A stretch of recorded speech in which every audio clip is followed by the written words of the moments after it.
Art Bell. Now, here's Art. Here I am. This is extraterrestrial radio, and it's open lines tonight. You know what that means.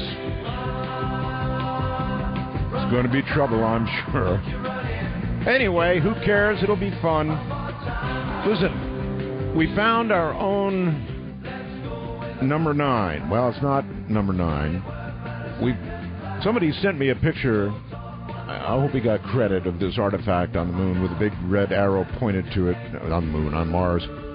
And I thought, that's no number 9, but could be a 6 or a 7. Number 6 or 7. Anyway, it's at artbell.com if you want to go take a look. It is pretty weird. I mean, there is a lot of weird stuff on Mars that you just can't account for unless you say, old Russian mission, something like that.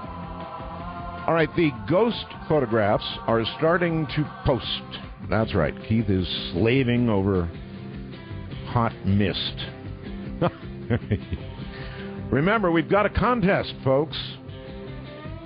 A pretty good contest, I would say, too. SiriusXM's donating a brand new radio and a 1-year subscription to SiriusXM. That's no minor matter.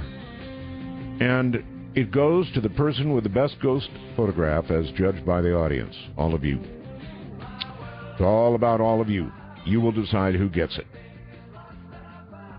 I just figured out how somebody out there could... Anyway.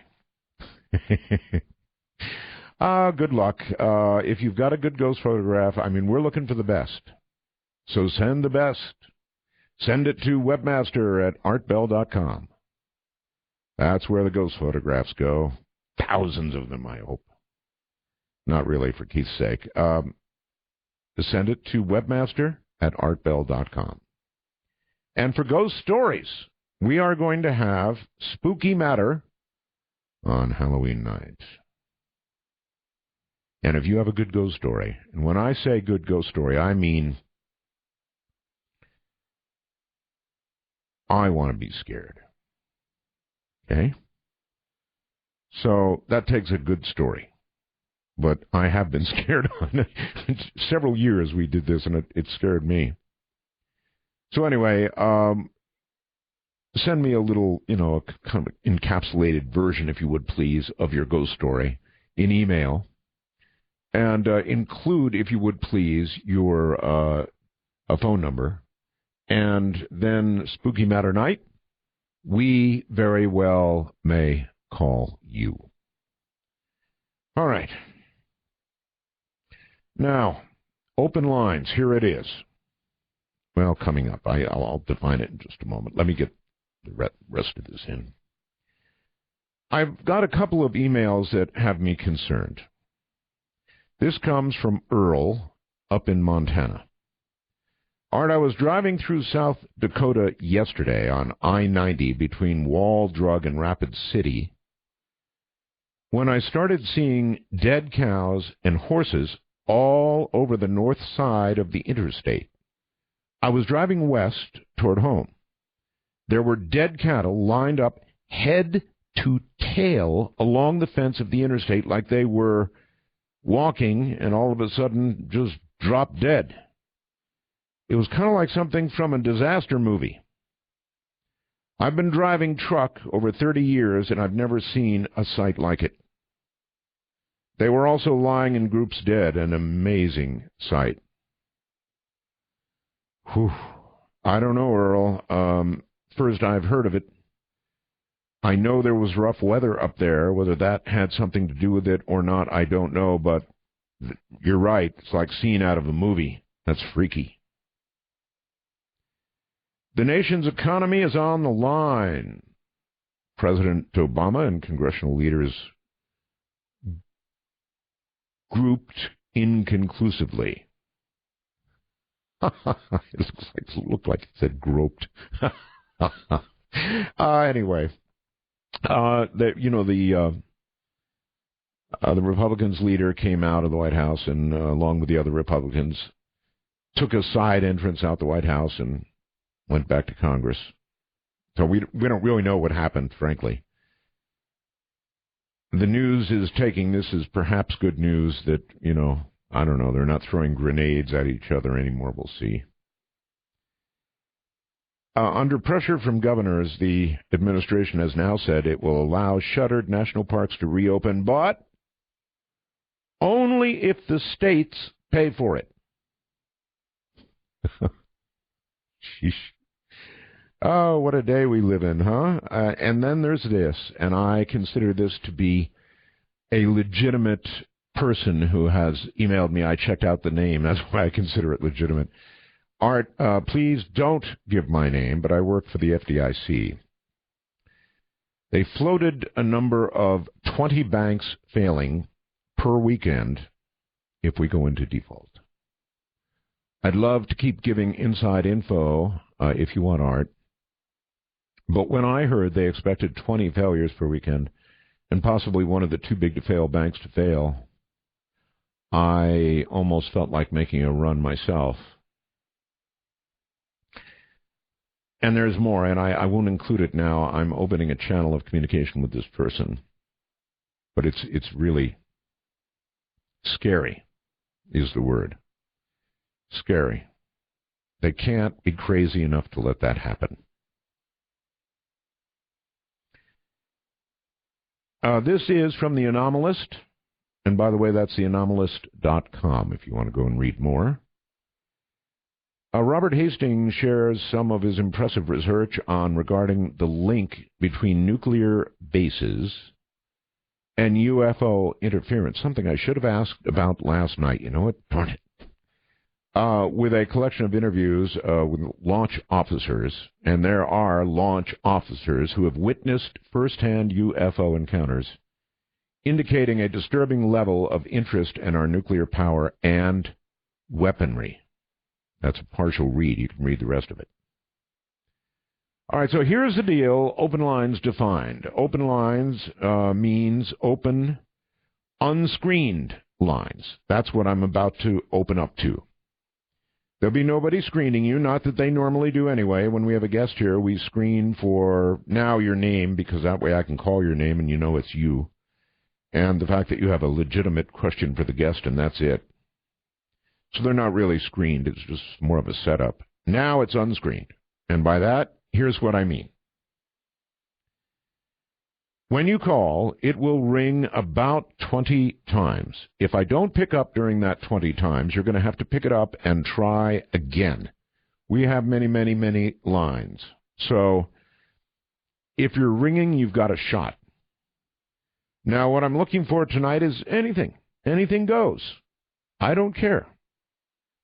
If you're a time traveler, by all means, I want you to call in.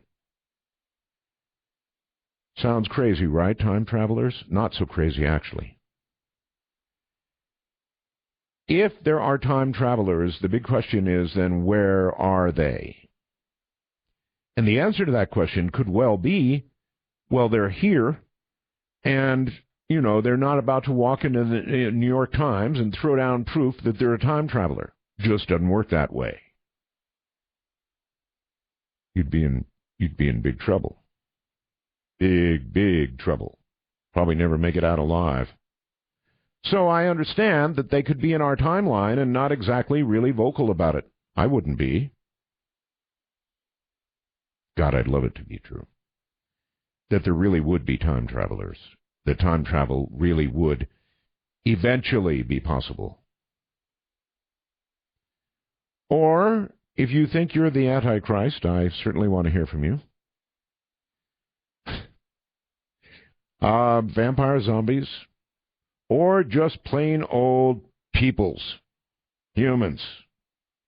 Whatever's on your mind is fair game. The numbers are simple. I love our number. It is so simple, 855-REAL-UFO. Now, set your mind at rest. It is a free call. We pay. 855-REAL-UFO. Or if you need the conversion number, it's 855-732-5836. Whatever, it's a really, really cool number. Okay. I already said that. I'm Art Bell. from that very area.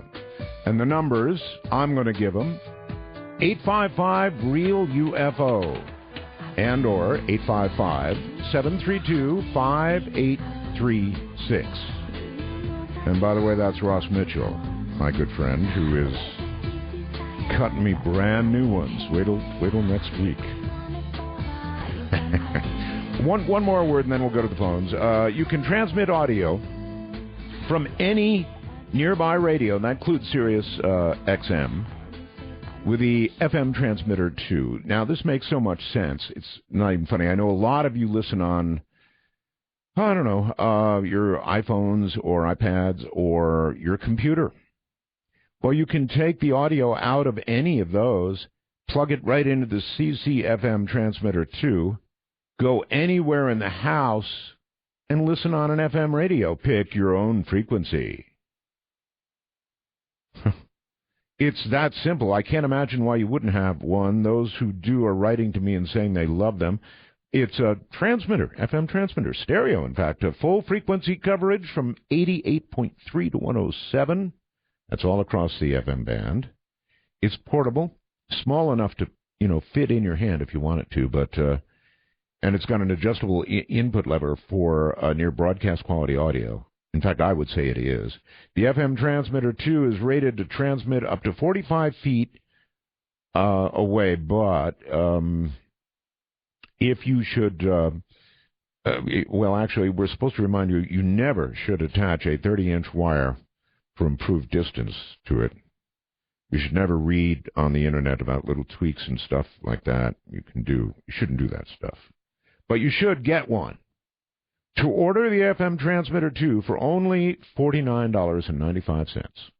Call Bob Crane, C. Crane, actually, now, at 800-522-8863. If I didn't just give you enough reason to do it, then you're not thinking. 800-522-8863. They're there right now, actually. Operators are sitting around waiting for your call at that number, 800-522-8863. 8863. So here we go. Expect the unexpected. This is Dark Matter, and you are on the air. Yeah, Art. Hello there. Oh, I know. I know what we're going to have tonight. Everybody has to turn their radio down as soon as they get on the air. That's very important. Okay, is it me? That's why. Yes, it is you. It is. I got a question. Is the one guest you had on your radio show, Linda Motenhow? Yes. I didn't get a chance to catch her website that she has all her information on. Let me think. Because it kind of, y'all were talking about Bigfoots.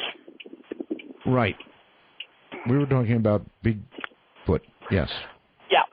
And I'm sorry, I can't give it to you offhand. I'll get it for you. Somebody will... okay, well, you can just do it on the air or whatever. They'll send it in a wormhole.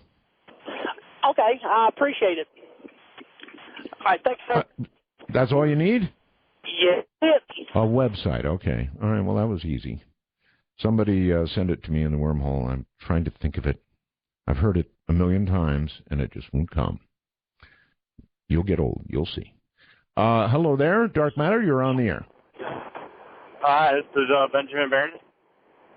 It is who? Benjamin. Benjamin, how you doing? All right. My aunt used to listen to you. I've been catching a few of your shows, and I've been kind of getting interested in your show lately. Me too. I was listening yesterday, and I was hearing you guys talking about nuclear power and energy stuff like that. That's correct, yes. And I was kind of wondering, how much energy does like a lightning strike produce? It produces a very, very great deal of energy. However, capturing it and storing it, if that's what you have in mind, is it? Yes. Is not so easy. Very high voltage, very high current will kill you quite quickly if it gets you. But there's no reasonable way. Well, there's a reasonable way to get it, but not store it. That's the problem. All right. So I was driving by all those wind turbines that you see them putting out there in the Midwest out there. Yes. I was wondering if there was some kind of way to make some kind of lightning rod, and put them out in the field like they are doing those, and using transformers or something to capture and utilize the electrical current from a lightning strike. I think it's a very cool idea. Look, number one, I don't think you want to use them as lightning rods, although you could have a lightning rod on them, and I'm sure they do have lightning rods on them. They're not in favor of the wind jennies getting hit, because if the wind jennies get hit, there's a lot of sensitive electronics inside, and so you don't want that. By the way, let me stop and tell you a story. I'm sure you've all mostly heard the story of my very large antenna, right? I've got 5 acres here, and I have a large double loop that circles is the wrong way to put it, but encompasses 5 acres. It's a loop antenna. I mean, it's really, really, this baby is big. There's no question about it, on a total of 13 towers. Now, this antenna does something pretty weird, and I'm going to outline it right now because I know it'll be a source of some discussion. This antenna has some strange properties, or maybe not strange. Maybe it's normal, but it has a very great deal of voltage on it. And there's a couple things I want to tell you about this. Number one, the voltage is at a minimum like 330 volts. It has components of both AC and DC, which we saw on a scope.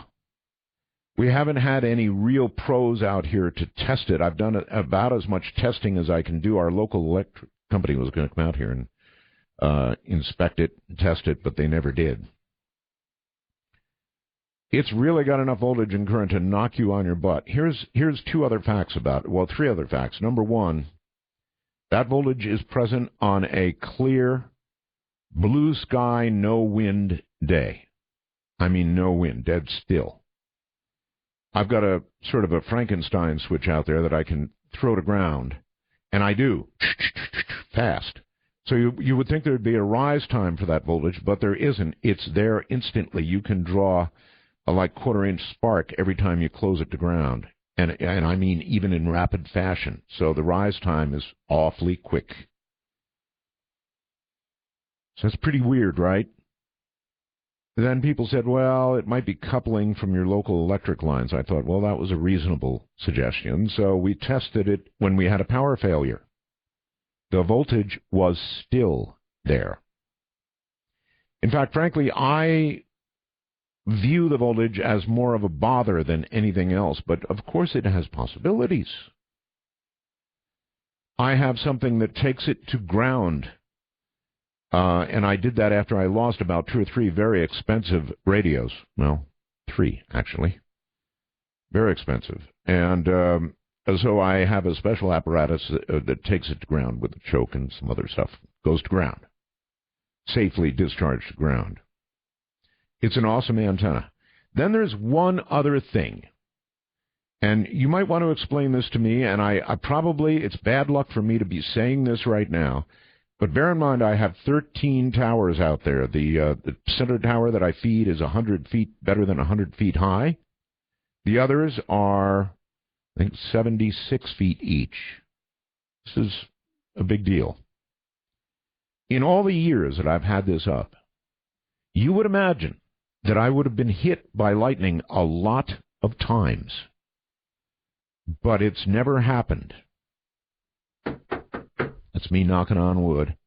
It's never happened. We're going on 15, 18 years, whatever it is. I should have been hit a whole bunch of times, but I haven't been yet. Knocking on wood. Now, there is a theory that having this many towers, and they're all grounded, may protect me against lightning. I don't know that to be true, and I could well get hit by lightning, and the whole thing could, the whole theory could go up in smoke. It's me knocking again. And I tremble every time we have a big lightning storm. But it's kind of interesting. If you go out in the dark and there's a thunderstorm coming over, you can see a kind of a purplish ball of something, like a little plasma ball at the top of these towers. And then there'll be a lightning strike, and poof, the little purple balls are gone. So it may be protecting me. And every time I say that, I have to knock on wood because, as I mentioned, I tremble every time. So that's what I've got here. That's what it does. And, theories beyond that of what does it, you're welcome to contemplate. If anybody has serious equipment, wants to come out and test it, it is available to be tested. Call before digging. Hello there. You're on the air. Dark Matter. Hey, this is Jojo. Jojo. I wanted to ask, how you doing? I wanted to ask a question. What is your belief on, what is your take as far as, if we were to discover life out there, would it change people's belief on this planet? Would it shatter the beliefs of people? I guess it would depend on, let me turn it around on you. Okay. If we suddenly discovered aliens, and we simply had discovered that there is life elsewhere, would that bother you? No, I think somebody had to create them. So that would be possible. Yeah, I'm with you. So it wouldn't bother you, right? No. Now, if we discovered life and we met them and we got into a dialogue with them, and we found out that they were the ones who had seeded life here on Earth, in other words, they are our parents. Right. Would that bother you? Yeah, that would. That would shatter my belief. There you go. Well, I appreciate it, man. I've been a big fan of your show for a very long time, so. Thank you very much for the call, and take care. Yes, I think that's the way it would go for the majority of people. Aliens, well, okay. If they come down holding the Bible and saying, we too believe in God, okay, aliens, no problem. If they come down and say, look, you were seated here just like we were by the Type 3 civilization, 3 stars to the right, then there'd be trouble. Big, big trouble. Hello there, Dark Matter, and you are on the air. Hello, my name's Larry. I'm calling from northwestern Minnesota. Thank you. How you doing, Larry? Good. I've been a long-time listener, and this is my first time I've ever been able to get through to you. And I have a special request of a guest that I would like you to interview and have on your show. Well, Paul Bowman, my producer, is surely listening right now. It's his job. I'd like you to, if it's possible for you to have a person by the name of Gordon Lightfoot. I think he'd be an interesting guest for you to have. Oh, I love Gordon. I had Gordon on before. You missed that, huh? Well, apparently I did, but perhaps I'll go to a website and find it in an archive and watch it. And I saw him in concert 2 weeks ago, and I think he's a really interesting man. Well, he certainly is, and he certainly does sing well, doesn't he? I mean, if you actually, I was sort of into that earlier. If you stop and you listen to the lyrics of a lot of songs, there is wisdom to be found there. He writes great songs. There's no doubt about that. His words tell a story when he's singing. That's fact. And it is truly poetry in motion. Right. It certainly is. All right, my friend, I'll put Gordon down. Thank you. All right, thank you very much. You know who Gordon Lightfoot is, right? No? It's back in the days when people made actual music. What has happened to our music? That's also a good open lines question. If anybody wants to try and answer it, you're kind of on to what I play, right? It's all from, well, the era when, in my opinion, they made real music. What are they making now? I don't think I'll open that one. You know, I want the language here clean. Hello there, Dark Matter, and you're on the air. Yeah, my name is Ryan, and I'm calling from the Pacific Northwest. Hey, Ryan. I'd like to say hi to all of my friends out there that are listening. I wanted to bring Are you sure you have friends out there? Well, I think I might do. I might have a couple out there. All right. Hopefully, I don't have too many enemies. I wanted to bring up a case. I know where there is a video and a case that occurred where you can. The photographs of this UFO are so incredible that you can almost see. I'm a little bit nervous here. I know where there's photographs of actual. Slow down. Stop. Take a real deep breath. Just relax. And you're going to tell me about a cool case with cool photographs of a UFO, and I'm really interested. So where would I see these photographs? Well, there was a video of a UFO over the ocean near Turkey, and the video was so clear and so close that you can see what looked like figures standing inside. Mm-hmm. Wow! And if you just all right, you got my attention. Where do I see it? Well, I was going to say that if you're going to have Roger Lear on as a guest in the future, he has the images and he has the videos, and also. If you search it down, if anybody searches down for Turkey UFO on the internet, there's a link to this analysis that this expert did in Chile, and I just wanted to point out to the audience that we've been looking for these kind of images for a long time. All right, I have an idea. Why don't you do this for me? Go find the link you were just talking about and send it over to webmaster@artbell.com. Now, if you do that, Keith will look for the link and put it up on the website. How would that be? Sounds good. Okay, can you do that? I'll do that. I got a question for you before I go. Whatever happened to the show you did with this mysterious Victor who claimed to have snuck a tape out of Area 51? Did anything ever come of that? Did you ever figure out who that guy was, or was it all set up? Do you remember that show? It absolutely was not a setup. Nothing I do on this program is a setup. Everybody thinks, I don't know, JC is a setup. They think that was a setup. Nothing I ever do is a setup. Ever. I would never do that.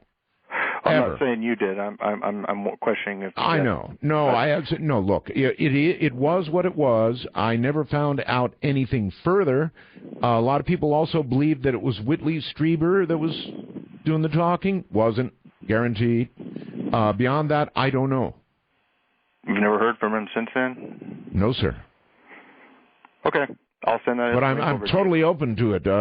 If anybody to do with that or any other case wants to get a hold of me, hey, we'll talk.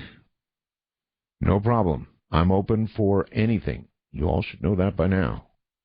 Anything at all. Hello there. You're on the air. This is Dark Matter. Art. Yes. Welcome back. Thank you. Wonderful to hear you again. I'm Anne Marie from New York City. All right. And my comment, you had mentioned something about time travel previously. Yes. And I think, have you ever heard of quantum jumping? Oh, yes. It's all over the web. Yes, it is. But, quantum jumping. I'm wondering, since you had mentioned your taste in music, which I can relate to because we're of the same generation, that perhaps as music evolves, we're actually doing the process of quantum jumping because we find ourselves in a very peculiar sounding kind of music these days, and to try to figure it out is beyond me. But well, look, I wonder if we're just not, I know what's said. We're just getting old, right? And because I remember my dad, when I liked rock and roll, my dad said, "How can you listen to that trash?" And I did too at great volume. But I don't think it's true. I really don't think it's true. I mean, it was good then. It's mostly junk now. Not all, but the majority of it's kind of junk. but yet Right. the music endures, because every time I hear your show and I hear these songs, I'm always brought back to that time. And that amazes me. I remember clearly as if I was experiencing those moments with every song. I can remember faces and people and what we were doing. It's actually like time travel, right? It is, because now some of those people that I was fond of in that time, particularly the 70s, are now gone. God rest their souls. If people believe in God. But I thought I'd just bring that up to you, because I am fond of that period of music, that period in the 70s and 60s too, because I remember the 60s very well. And quick question for you. I have a quick question for you. If you could time travel and you could go any time, where would you go? When would you go? What would you? To what year would you go? I would try to go back to 1963 and warn the president, John F. Kennedy, not to go to Dallas. You know, thank you very much. That's a good answer. Can you imagine trying to do that if you could go back and you could warn President Kennedy that he was going to be shot in Dallas? Think of how that would go. You'd go back with the sure knowledge that President Kennedy was going to be assassinated. The absolute knowledge that he was going to be assassinated. And you would run, I'm sure you'd tell the Secret Service. You'd try to get to the very president himself and say, Mr. President, you're going to be shot. You go to Dallas. And you know where you'd end up? You'd end up in a Secret Service holding cell. This is the problem that I see with time travel. Now, perhaps you could go to the book repository and attempt to stop it that way, but if you went back and told the Secret Service or tried to tell the president, warn him, whatever, as that lady said, you'd end up in a holding cell for sure. Dark Matter, you're on the air. Hello. Hello. Hello? Hi. Hello. Hello. My name is Gus from... Gus, how old are you? 9. 9. All right. Well, welcome to the program. Okay.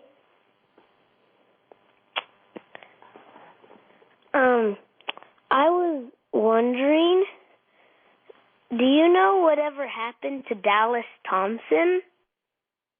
No, I don't. I'm not familiar with Dallas Thompson. Well, You tell me, who is Dallas Thompson? Well, my friend John, he gave my dad a CD from one of your interviews with someone named Dallas Thompson, and he was trying to, fly a helicopter to the center of the earth. Really?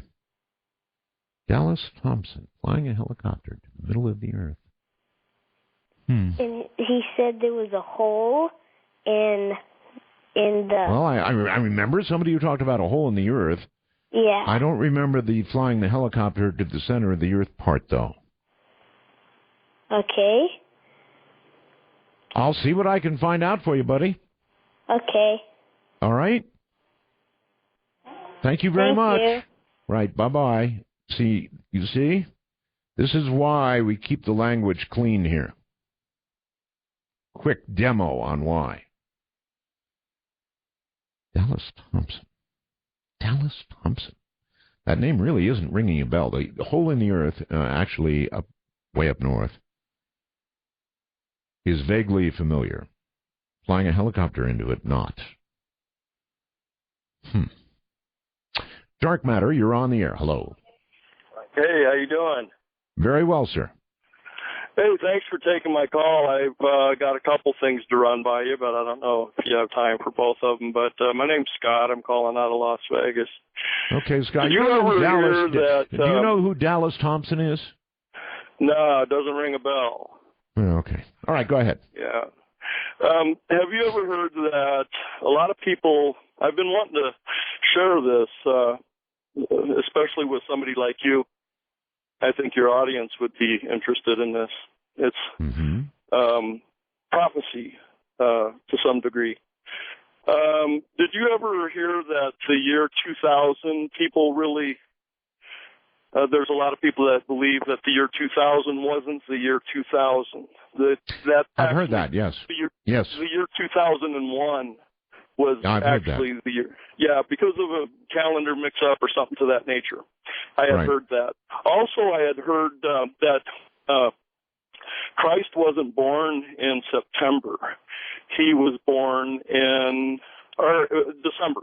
He was born in September, which makes sense because he was in the womb in December and Christ was on earth essentially in December. So you see the light, and it may have taken him 9 months to get there, the wise men and all that. And I heard that he was born in September.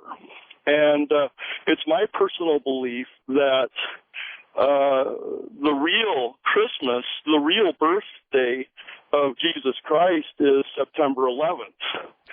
And it was 2,000 years to the day that 9/11 happened. And this conflict will go on, in my opinion, for 33 years, paralleling Christ's teaching and Christ's life. But 2,000 years later, it'll wrap up, in another 21 years. And on a Friday, and maybe, I don't know. I don't know if it'll be that detailed, but that's my opinion. Or not. That's just one thing I had thought, that it's the beginning of the end and the beginning of the Holy War, and you had to have a major catastrophic occurrence on that day, and that was 9/11. So, got it. All right. So the whole thing. Gee, I hate to think that. I just really hate to think that. I'm willing to go along with. We've got a whole lot of dates wrong. I'm sure we celebrate some things on the wrong days. That kind of information slips away, but I really hate to think that those two dates are tied together. But you never know. In the world of prophecy, you never know. I've been playing his stuff for years. Love it. Absolutely love it. Real music. Open lines. Anything you want to talk about, fair game. And I mean anything at all. So that way none of us know what's coming next. Dallas Thompson was, I guess, on with me about 11 years ago. 11 years ago. And he did have an idea, I guess, to fly a nobody knows what's happened to him. Because there's a whatever happened to Dallas Thompson thing out there. But he was apparently going to fly a helicopter into the center of the earth. Now, that idea would take some serious thought, because if, presuming there was a hole big enough, and presuming you could get a helicopter, I would think that you would run out of fuel before you ever hit the center of the earth. I mean, way before. And that would be very disappointing. Personal point of view, anyway. I wonder what solution he'd have for that. You're on the air on Dark Matter. Hello. Hi, Art. Yes. My name's Paul. I'm a truck driver from the Northwest, from the Seattle area. I happen to be in Portland today, but earlier this afternoon, I was near Mountain Home, Idaho. Yes, sir. And I happened to witness what appeared to me to be an ICBM launch. I came up over the horizon, shot up in the sky, accelerated like nothing I'd ever seen before, and shot across the sky to the east. I don't suppose you got any photography, did you? Oh, no. Oh, Lord, I wish I did. But I called a Boise television station to see if they had any information, and, of course, he was as shocked to hear about it as I was to see it. So as far as he was concerned, he had no idea about any kind of planned launch. Of course, I had my fingers crossed for a while there, wondering if I was going to hear on the news about something on the other side of the world disintegrating. Right. Fortunately, never heard anything like that. So as far as I know, it was probably just a test launch. But you'd think that that they'd informed the local TV station that they were going to do something like that. I must say that's always been one of my biggest fears. Some of the old Armageddon-type movies where you suddenly see all these ICBMs beginning to launch in the Midwest. Oh, God, that's a scary thought, isn't it? And you got about, at best, 25, 30 minutes or so, and then it's bye, baby. Yeah. Yeah, I was expecting to see a forest of them start taking off if everything went awry. It would have just been a whole bunch of those contrails. Really, really scary. Thank you very much. We'll look for any confirmation of what you saw. It could have been, who knows what it was, but yes. Those movies where you expect to see them just sprouting out of the earth suddenly. And you know that in, 20, 30 minutes, it's all over. I think over the pole, that's about as long as it would take, right? That's what we all live with. We were talking about that a little bit with yesterday's guest. But we all had to live with that. The possibility that at any moment, it could all be over. And there were moments where, I was in the Air Force at Amarillo Air Force Base, and I remember picking up the DEFCON phone when they raised the DEFCON level over the Cuban crisis. I was a young airman, and I picked up there was a DEFCON phone at every facility. And I picked it up, and I think all the blood drained out of my face. It was pretty freaky. Hi there, Dark Matter. You're on the air. Yes. Turn your radio off, please. I just did. Hello? Yeah, I just did. Okay, you're on a speakerphone or something. I can't understand what you're saying. Oh, no. Okay. Oh, yes, no speakerphones. All right, hold on a minute. I'm hanging. Cell phones we have to live with these days, but speakerphones on cell phones, oh no. Yeah. Can you hear me now, though? Oh, that's so much better, yes. Okay, all right. Well, this will do. All right. Well, first of all, I just want to say that I've been listening to you off and on for years, 54 years old. And I even remember listening to you when I was in high school, late at night, trying to find you on the AM dial, going back and forth. One station would finally go out, and I'd have to find you on another station, and I'd listen to half of you part of the time, and then when that was over, I'd have to find another station, this part that I missed earlier. The good old days. Yeah, bad old days, really actually. Yeah, they really were. Just a couple of things. Would like to hear something on the shroud sometime. I've heard something here, a few months ago. They've got some new, that they've got some new stuff about it. I don't know anything about it, but just something that I remember picking up on the radio that they've got some new stuff, and I'd like to kind of hear something about that. I believe the provenance of that is still in question, right? They're not sure. And seems to indicate that it might not be at all. So see, there you, it's just kind of interesting. And I'd also like to hear some stuff about what the Catholics have been saying about the aliens and their all their work that they've done with astronomy. Okay, the Catholics have been very open, actually. A lot of cardinals have had things to say, bishops, about the possibility of aliens. I must say, if I could time travel, I would surely, my visit would be, I guess, to the birth of Christ. I would, I'm not a particularly, as you all know, religious guy. I'm just not. But given a choice of places to go, that's where I'd go. I would want to see it with my own eyes, wouldn't you? The whole thing. Follow it for as long as I could. Right on through the early years and as I became a carpenter and see it for myself. Witness some of the miracles. Wouldn't that be something?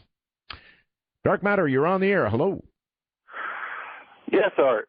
Mini Roswells, Tetra Roswells, and 51s from Belgab. I have a couple of spooky stories for you. All right. When I was a kid, about 13 or 14, me and a couple of friends were in our living room watching a couple of scary movies. And there was a big lightning storm outside. And a big crash happened outside. And in come this big flowing ball that came through the front room window, across our heads, and dissipated on the back wall. Ball lightning? Might be. It was pretty freaky.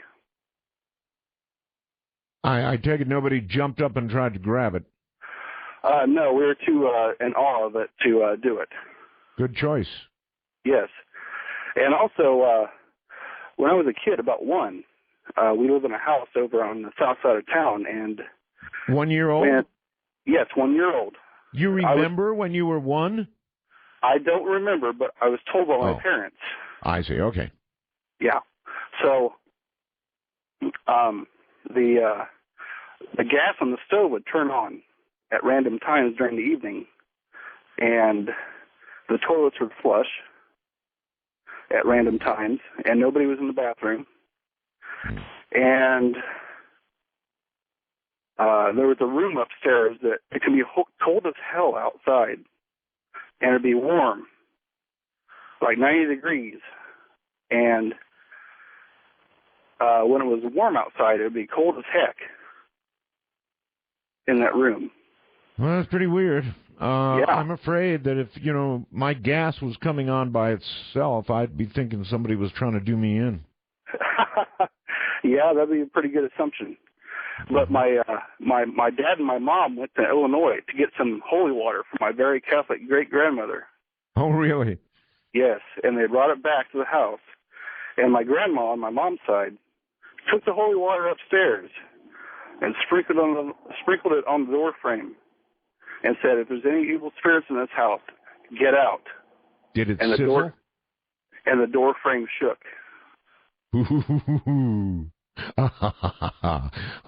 It would have been so cool to see that. Thank you very much. On video or something. Usually, it's a person in the throes of being occupied by an evil entity of some sort, and it's usually sort of tossed by the priest, right? When it touches somebody with the devil in there. You're on the air. This is Dark Matter. Hello. Hello, hello. No, you're not. They got shy, and we just missed him is what happened. Hello, you're on the air. Dark Matter. Hi, Art. Many Roswell to you. Thank you. My question is there any update or any word about Mel's Hole? No, none whatsoever. I've got word out, and we're checking. And we're sort of checking all the way to Australia because if he's around, that's where he's going to be. So I can't give you any updates. Okay. Another question: have you or would you ever interview Travis Walton? And what do you think about his story? I have interviewed Travis extensively, and I think it's a very compelling story, extremely compelling, and I think he's telling the truth. And so the story is what it is. And I've interviewed him, full show interviews. Oh, that'd be great. I'll have to look that up. And one more thing. Are you familiar with the psychic Sylvia Brown? Of course, yes. Would you ever interview her? I might. I'm not really big on psychics. Okay. It's so subjective. I would like to believe in psychics. I've known a couple that were pretty darn good, but I don't know. For the most part, it's subjective, and I sort of stay away from it. Understood. Okay. All right. Okay. Yeah, I appreciate everything you're doing, Art. Thank you. Okay. Thank you, All right. my friend, and take care. I guess that said it the way I want to say it. It is sort of subjective. anybody can sort of say they're a psychic. And separating the wheat from the chaff is really a job when it comes to that. You're on the air with Dark Matter and Art Bell. Hi. Hello? No, I guess I didn't push the button. What a dummy. Now you're on the air. I can tell because you have your radio on. Hello. Just turned it off. Sorry, Art. Good evening. No, that's quite all right. Everybody's going to have their radio on, I know. That's okay. I'm just calling about there was caves in the Midwest that you reported on years ago that they found That's right. Egyptian artifacts. Whatever become of that? I don't know. People are going to ask me these questions, and I'm sorry I can't say, well, they're in a museum now, and you can see them. I don't know. I don't know. It's not a good, satisfying answer, but it's the only one I have. Okay, Art. Thank you, sir. You're very welcome, and take care. There's going to be a lot of that. And a lot of times I'm going to say, I don't know, because I don't know. But yes, there were caves in the Midwest that people were exploring, and they were finding fascinating things in them. But beyond that, I don't know. Dark Matter, and you're on the air. Hello. Hi, Art. Infinite Roswells and 51s to you from the Vaguely Lovable at Belgab. Vaguely Lovable, yes. Hi, I'm Andy from Melbourne, Australia. And wait a minute, Andy. You're calling from Australia? I certainly am. Melbourne. Wow, welcome. Thank you. I've been a long-time fan, but I've already said that in my Roswells. How's Australia? Oh, Australia is beautiful. I love it here. I would imagine so. I've never been to Australia. And I've been to most of the world, but I've never. And I really, really want to come to Australia. Well, you're always welcome, and there's always a spare bedroom on my place. Wonderful, thank you. What I was calling about is I've got two questions. One's a follow-up for the first question. I just want to know who owns the back catalogue of all your old shows, and I'm pretty sure I know the answer to that. It's Premier Radio. Yeah. And is there any chance that you would be able to get that back in any way? None whatsoever. No way. In fact, they won't even stop playing my Saturday show. If they keep playing my Saturday show, I'm gonna send them email until they tag it with, for modern, up-to-date material, please tune to Sirius XM 109 after the Saturday show, I would actually love it if you had a 24/7 Art Bell channel on Sirius where you played your live shows, a mix of the old shows. I think it would be great. One never knows, and if I'm here long enough, we'll have lots of new old shows. Definitely. Well, I'm loving it. I'm loving the new show. I love your old shows. Thank you very much for coming back. Well, thank you very much for calling, and take care down there. Thank you very much. Tasty Australian. It's really cool. We have listeners all over the world. The odds of your getting through, unless we had some special number to call.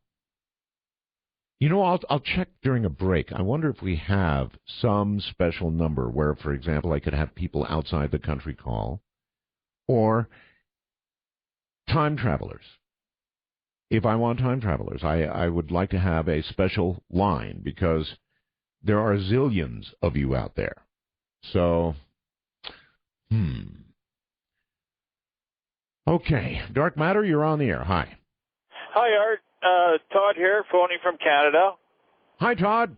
I just want to say, the other night that you had on a guest that was talking about little blue guys, and they were bringing people back from the spirits and stuff like that. They're saying everybody. Whitley Strieber, yes. Yeah.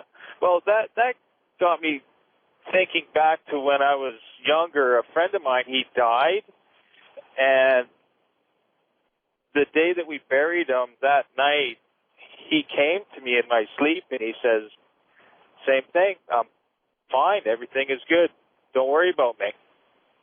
And, well, all right, you've got to wonder. I certainly wonder, and that is, I kind of understand. In your sleep, he came to you, but you've got to wonder, is it your mind, or did he really come to you? I mean, you're going to miss him. you're going to be grieving, and your mind is going to want to do something about that grief. So somebody could make a case that that's why you had the dream, or you could make the case that, in fact, he did come to you in your dreams and said that. What do you think? Yes, you probably have both points are very good. But as soon as I heard him talking that night, that came back to me right away, and I'm going, oh my, that sounds so familiar. Sure. I've got a quick question for you. Yes. When you hear the phrase "tasty Canadian," do you pound the table and get upset? No. Okay. No, not at all. What do you mean by that? Well, actually, it goes back a long, long way to. We were joking about a war between Canada and the U.S. We were joking about aliens, and we got to talking about who would be tasty, and I don't know, tasty Canadian came up somehow or another, and I was wondering if it was horribly offensive to you, or it's a sort of a lovable term. Oh, sure. As Canadians, we're pretty peaceful people, so. I do, and you are, sir. Thank you very much.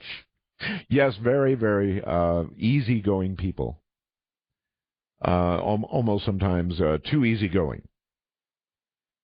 Interviewing Canadians is always interesting because they're sort of, I'm not sure what the right word for it is, but very matter-of-fact and very interesting people. Tasty Canadians. Hello there, Dark Matter. You're on the air. Hey, how we doing? We are fine. Are you a doctor? No, I am not a doctor. Okay. They always say, "How are we today?" I was actually calling about a medical thing that happened to me that was quite interesting. Okay, Dennis say that too, by the way. All right, medical. What happened? Well, I was having some shoulder pain, and I went to the local hospital, and they were going to give me an MRI to check it out, see if I tore anything in my shoulder, and they asked me if I work with metal or anything before you do an MRI, and I said, yeah, I'm a pipe fitter welder, and they said, well, we'll have to do an X-ray first. So they X-ray up around my head, my shoulder area, and I said, oh, you have a piece of metal in your shoulder. I didn't think anything of it, and I said, well, maybe, something gets under the skin. In my profession, you bump into sharp metal, could happen. So they said, well, we can't remove it. People with this and, this stuff, metal in their shoulder or something like that, we're going to send you to a bigger hospital up in Boston. So they do. And I go in there thinking they just got to pull a shot of metal out. I'm thinking, is it a bigger operation or something? And, they just numbed up the area, and he pulls out this metal, and I take a look, and it's like a little shiny cylinder tube, like stainless steel. And I asked to look at it, and before I could, the doctor just walks out of the room with it, and told the nurse to patch me up, which was basically a Band-Aid, and it wasn't really much of a procedure. And then I asked him if I could see the piece of metal, and they said, oh, we already got rid of it. And it was. And then I go back to my local hospital, my local doctor. I go, that really wasn't much. And one of the nurses there just said, yeah, whenever anyone has one of those little pieces of metal in it, we send them into the bigger hospital in Boston. Why is it I'm thinking there's a hospital, you said Boston? Yeah. With a whole room full of jars that are filled up with things like what came out of you. Yeah. So, and then miraculously, that thing comes out of my shoulder, and it's the side that I was having pain on, and they pulled that out, MRI'd me, found nothing wrong, and within a week, the pain that I was having in my shoulder was gone. Wow.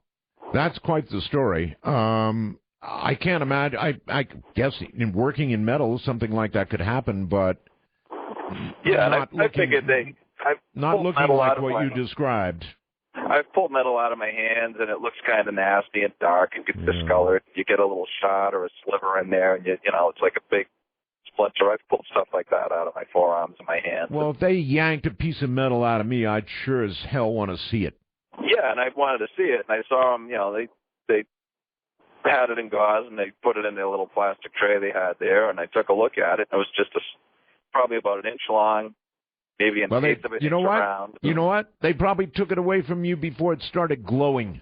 Yeah, who knows? But they just pulled it out, and it was nice and shiny, like a little stainless steel cylinder, and I don't work with any metal like that. And I'm like, well, there's no way something like that I could have bumped into, and I would have felt something like that go in my shoulder. I didn't remember it. You know, I'm like, that's not anything I've ever worked with. Oh, and, that's wild. That's a wild story, my friend. They just threw it in the dish and walked away with it. And I said, hey, can I see that piece of metal? And they were like, oh, we already got rid of it. All right. Thank you very much. No way. No way I'd so want to see it. In fact, not only would I want to see it, I'd want to keep it. I'd want it in my own little jar. Thinking the worst, I think of a room there in Boston full of little jars, full of little things like you just gave up. You're on the air, Dark Matter. Hi. Art, I have a question for you. Good. How did you get so into radio? Did you build kits? Did you take apart old radios? Did you read schematics? How did you get so hands-on with radio? All of the above. From the time I could go around the neighborhood and collect... I did this, actually. I'm not proud of it, but I went around the neighborhood collecting old radios for a charity that really did not exist.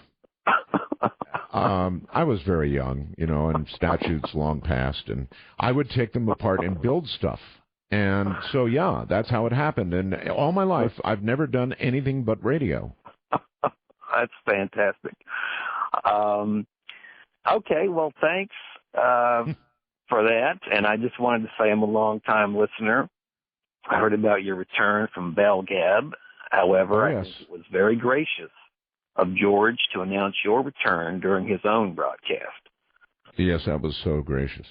And I guess thanks for the ride, and I'm listening again. All right. Take care, my friend. Thank you. It is amazing, isn't it, how one site gets around to the degree that site does, Bell Gap? I mean, they come and go. Sites rise, you know, these chat sites. Sites that talk about things like this program and programs like it, or that discuss similar things would be a better way to phrase it. It's an amazing age we live in today. On Twitter, I'm ArtBell51. On Facebook, well, I'm just me. But you have to be on these things today. Although I admit to enjoying it. You know, I've got an iPhone 5 strapped right here to my hip. And it's a world that's kind of a lot of fun. You know, for a techie, it's a lot of fun. All right. Anything goes. Open lines, unscreened open lines, whatever you got, I'm ready for you. It would be a lot of fun, and the caller is right. We need a special line for time travelers. There's just so many lines, and they're all locked up. And so what can I say, folks? I made a request during the break for a special line, and we do have a couple, frankly, but we can't give them out because they'd be abused, and we need them for, well, you know, guests, things like that. So those numbers we can't give out, but we can probably request and get another line, and I hereby make that request. So far, SiriusXM has virtually done everything I've asked for. Now I'm asking for a special line so that in the future, if we want time travelers only, if we want overseas callers only, we'll get it. And we can do that by having a special line for nothing else but that. So tonight's show proves that that we need that. And I think that should be enough. What do you think? Here we go. Dark Matter, you're on the air. Hi. Hey, Art. Hello.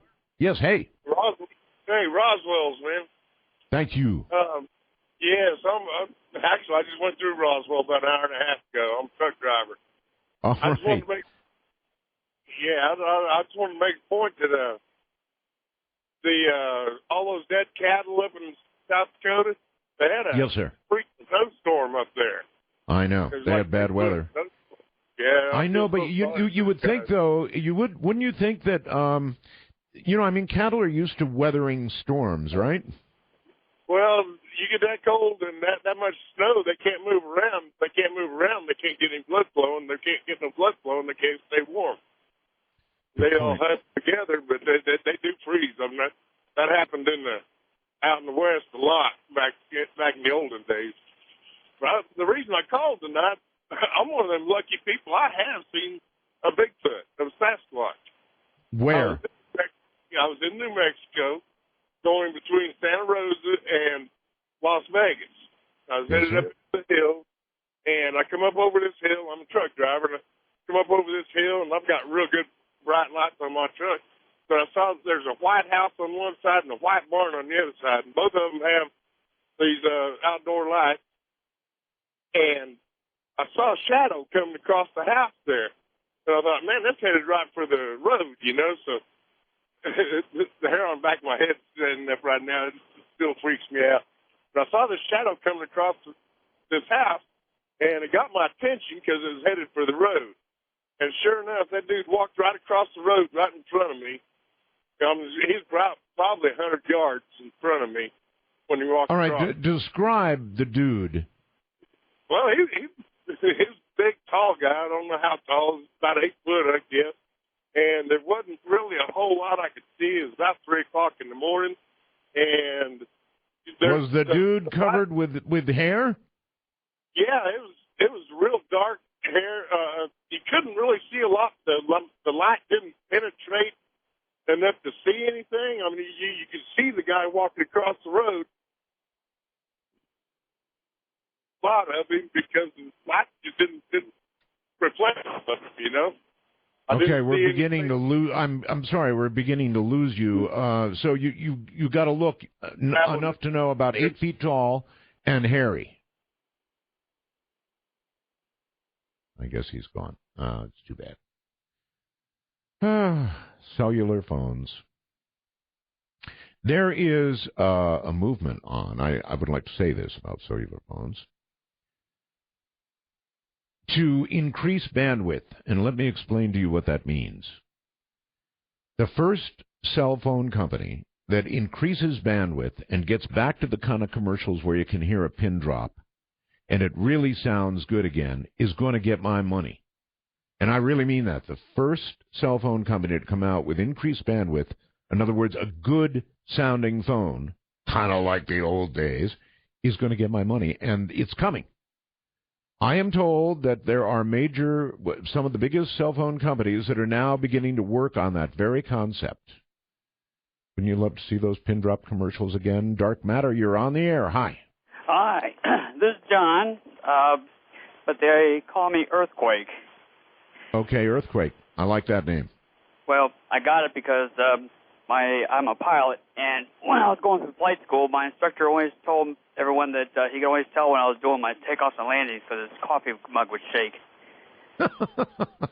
I don't know if that's good, but okay. Well, but anyway, I'm calling because this guy Dallas, I remember that show very well, and my horse poop meter broke that night.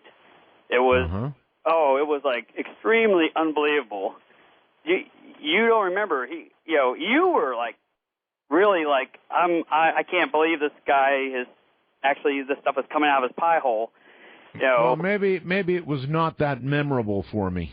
Well, it was probably you had the most, I guess, patience that I've ever heard you have with anybody. This guy was talking about using this fan jetpack to go down into this this hollow earth thing, and he was legally blind. I believe. Listen, wasn't it at the North Pole? Yeah, and he was legally blind, and he said, "Oh, but I'll be able to see just fine when I get down in the center of the earth." And I'm like, "Oh, gee, Louise!" But you don't remember that at all. I do. I remembered it. It was at the North Pole. I didn't remember the helicopter part. Well, it was they just actually flew the prototype about 6 months ago. It's actually a ducted fan jetpack They call it a jetpack because it's jets of air. And they just flew it with a dummy, by the way. A real dummy, not like a... Well, all right. I raise, sir, the same objection, and that is, fine. If there's a hole at the North Pole down into the center of the Earth, great. But whether it's a jetpack or a helicopter, you're going to run out of air or fuel before you get anywhere near the center of the Earth. And the guy was blind. Well, that does add a degree I mean, did he go to the Helen Keller School of Flying or something? I don't know. By the way, I don't know. I mean, we're a program that considers and listens to anything. Yeah, but boy, that guy's nose must have been growing. So I tell you, it was just like unbelievable. I was just rolling back of my eyes. Actually, rolled in the back of my head that night. But Art, one thing I wanted to ask you about. Yes. I'm a pilot, and I'm building an airplane. And what I plan to do is I plan to break the absolute world record for doing outside loops.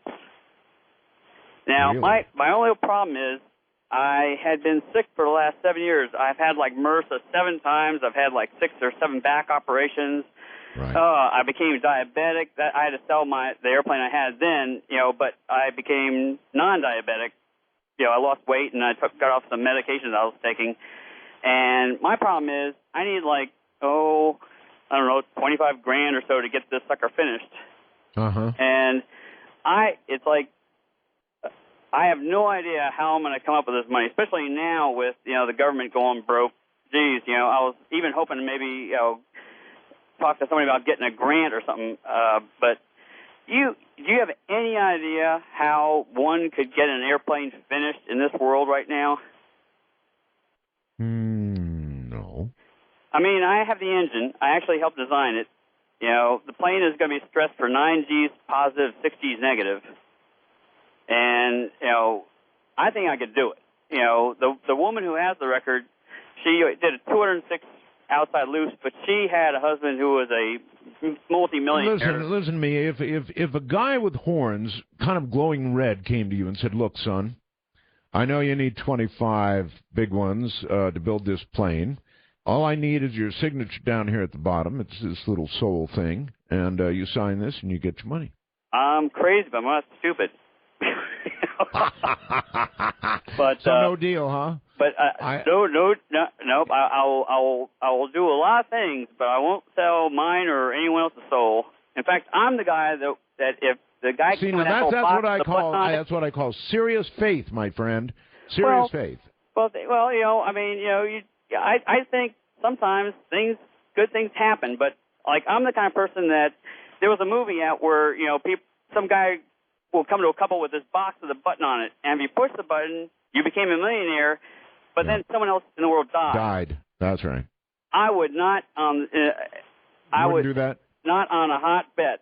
Nope. Okay. Absolutely not. But then again, nice guys don't get the airplanes finished. That's right. Look, a lot of people would say, I really don't believe in all of that anyway. Sure, I'll sign. Here you go. How many of you would do that for $25,000?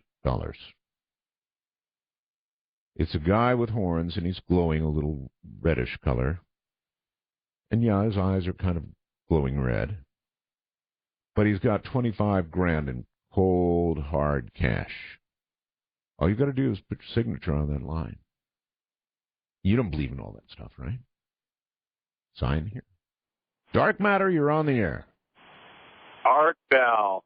This is Bill, one of your friendly truck drivers calling you in. Welcome back, buddy. Haven't heard you for a long time. Thank you. It's pretty cool as a truck driver that you can drive from one end of the country to the other and never lose the signal, huh? I love that satellite thing. That is the best thing since sliced bread, I got to say. It is. I just heard about you back last night. I had a buddy call me. He says, have you ever heard of this guy? And I go, oh, my God, no way. Because, he told me, I listened to you last night. God, welcome back, man. This is awesome to have you back. Well, thank you. We're trying to abbreviate that. When people call, they say Roswell's. What that means is love you, nice that you're back, and all that kind of stuff. Well, many Roswells. Hey, on that cow thing going on up there in South Dakota, that was because of that big storm. We had a bunch of our drivers getting through there. And any idea how many cows were lost? It's in the thousands, and the problem of it is why that guy's stacking them up against the fence is in protest to the federal government being closed down right now. He can't get any aid to help clean it up. Oh, brother. Yeah, so it's going to be a rotten pile here pretty soon. A very stinky pile, yeah. Yeah, that's that. But, yeah, still out here, still driving. Glad to hear you back. I've seen another Bigfoot since I've talked to you last. I just heard that other guy talking about it, and they're out here. That's my fourth one I've seen. Listen, I've heard, maybe you can tell me, I've heard there's going to be a truckers' protest back in D.C., where they're going to just sort of line up and do 55 miles an hour. Have you heard about that? Yeah, they did that back in, I believe, Reagan days, too. But I think it was some guy just kind of barking up a tree and hoping to have some followers. There might be a few hundred, but I doubt it's going to be a big jam like they participate.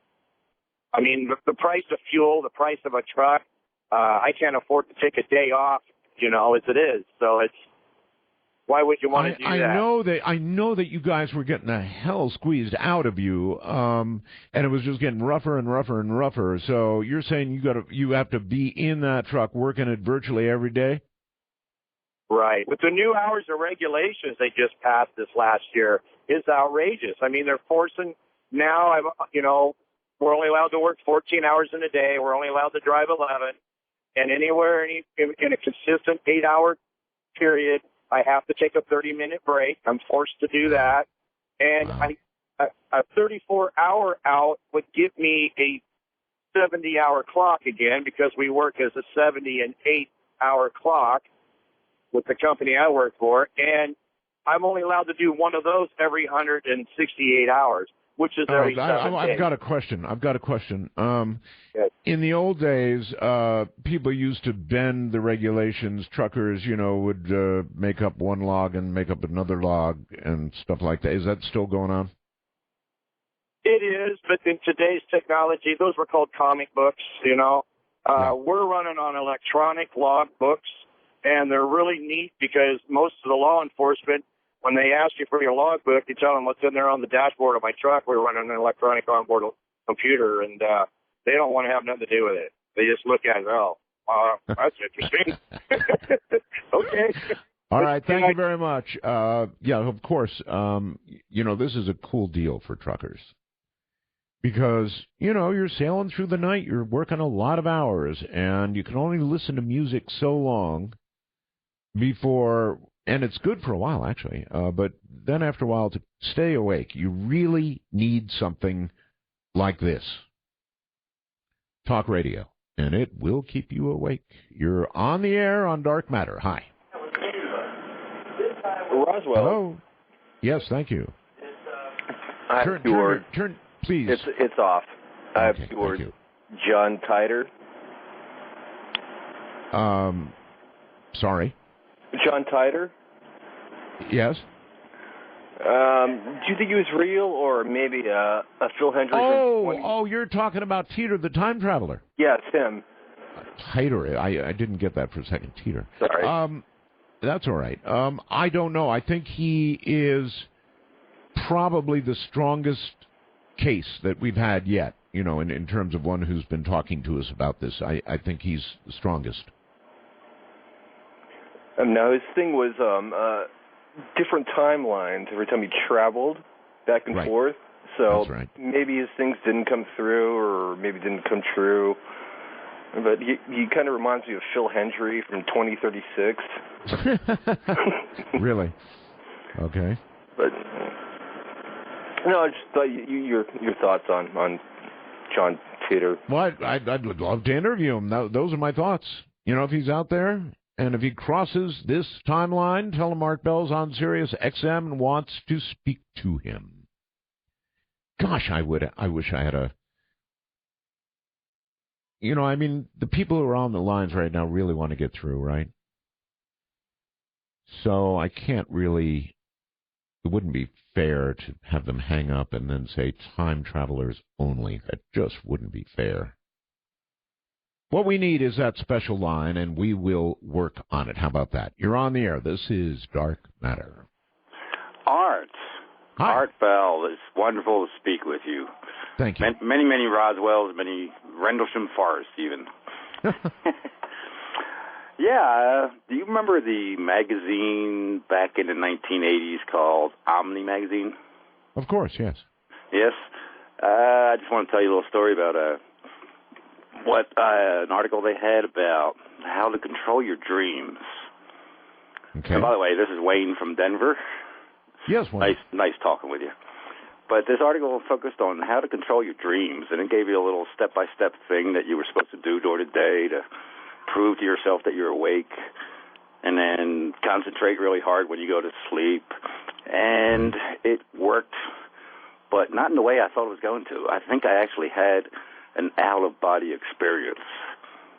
And I lifted out of my body, and I floated out of my bedroom down the hallway and floated past my father. My feet were dragging on the ceiling the whole time, and I could remember feeling the bumps of the doorways that I was going through. That's something.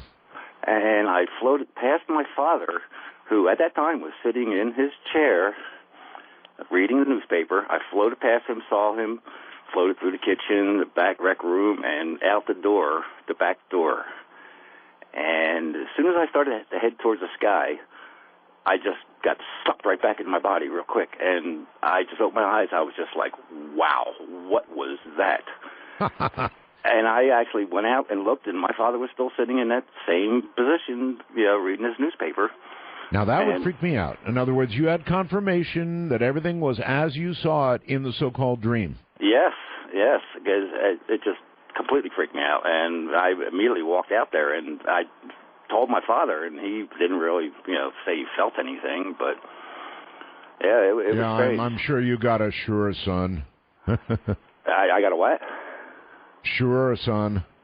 I understand. Yeah. He thought I was a little wacky.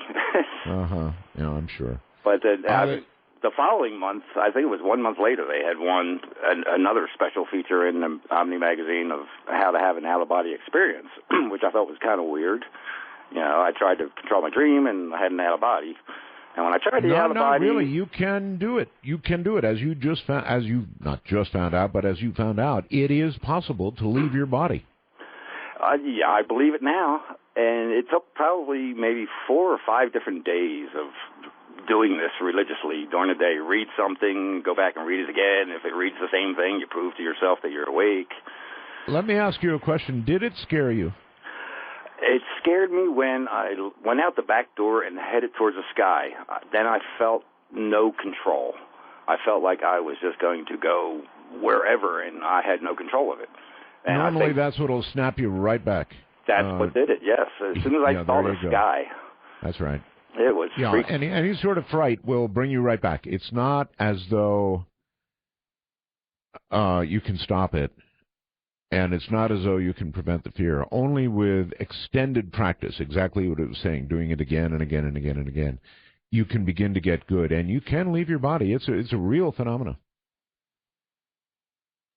I have a complaint about dreams, and I wonder if any of you share it with me. And it is this.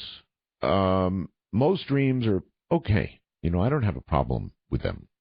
The dreams that I do have a problem with are the ones where you have to work at something. Where you're striving and really trying to get something done, accomplished, whatever it is. And you wake up and you feel as though you have just worked a 16-hour day. I mean, it was serious, whatever it was. It was serious work. And so you wake up without the feeling of being rested. You wake up tired, annoyed at having such a dream. That's the word I would use, annoyed. You're on Dark Matter. Hello. Hello. Yes, sir. Yes, Roswell TR. Hey, I was just asking about a former guest you used to have, and if you're going to still have him, Ed Dames. Sure, I'd have Ed Dames back on. Yeah, he's pretty good. And sure he is. And you know what? You have to imagine that what he talks about, this kill shot that he talks about, everybody's, he's such baloney because it's never happened. Well, you know what? Some things just don't come true, for example, in this lifetime. In other words, what he's seeing may yet come true. It's a central tenet when he remote views. He sees it again and again and again and again. We may not be here to say, oh, check it out. Ed's right. We're dead. Yeah, once would be enough. Yeah, I just want to say welcome back to the air, and now it's Sleepless Nights again. Thank you so very much. All right. Good talking to you. Take care. Sleepless Nights. This is the time for things of this nature. Things that may have a bit of a bump in the night. And, of course, this is the month for things that really go bump in the night. You are on the air. Hello? How dare you?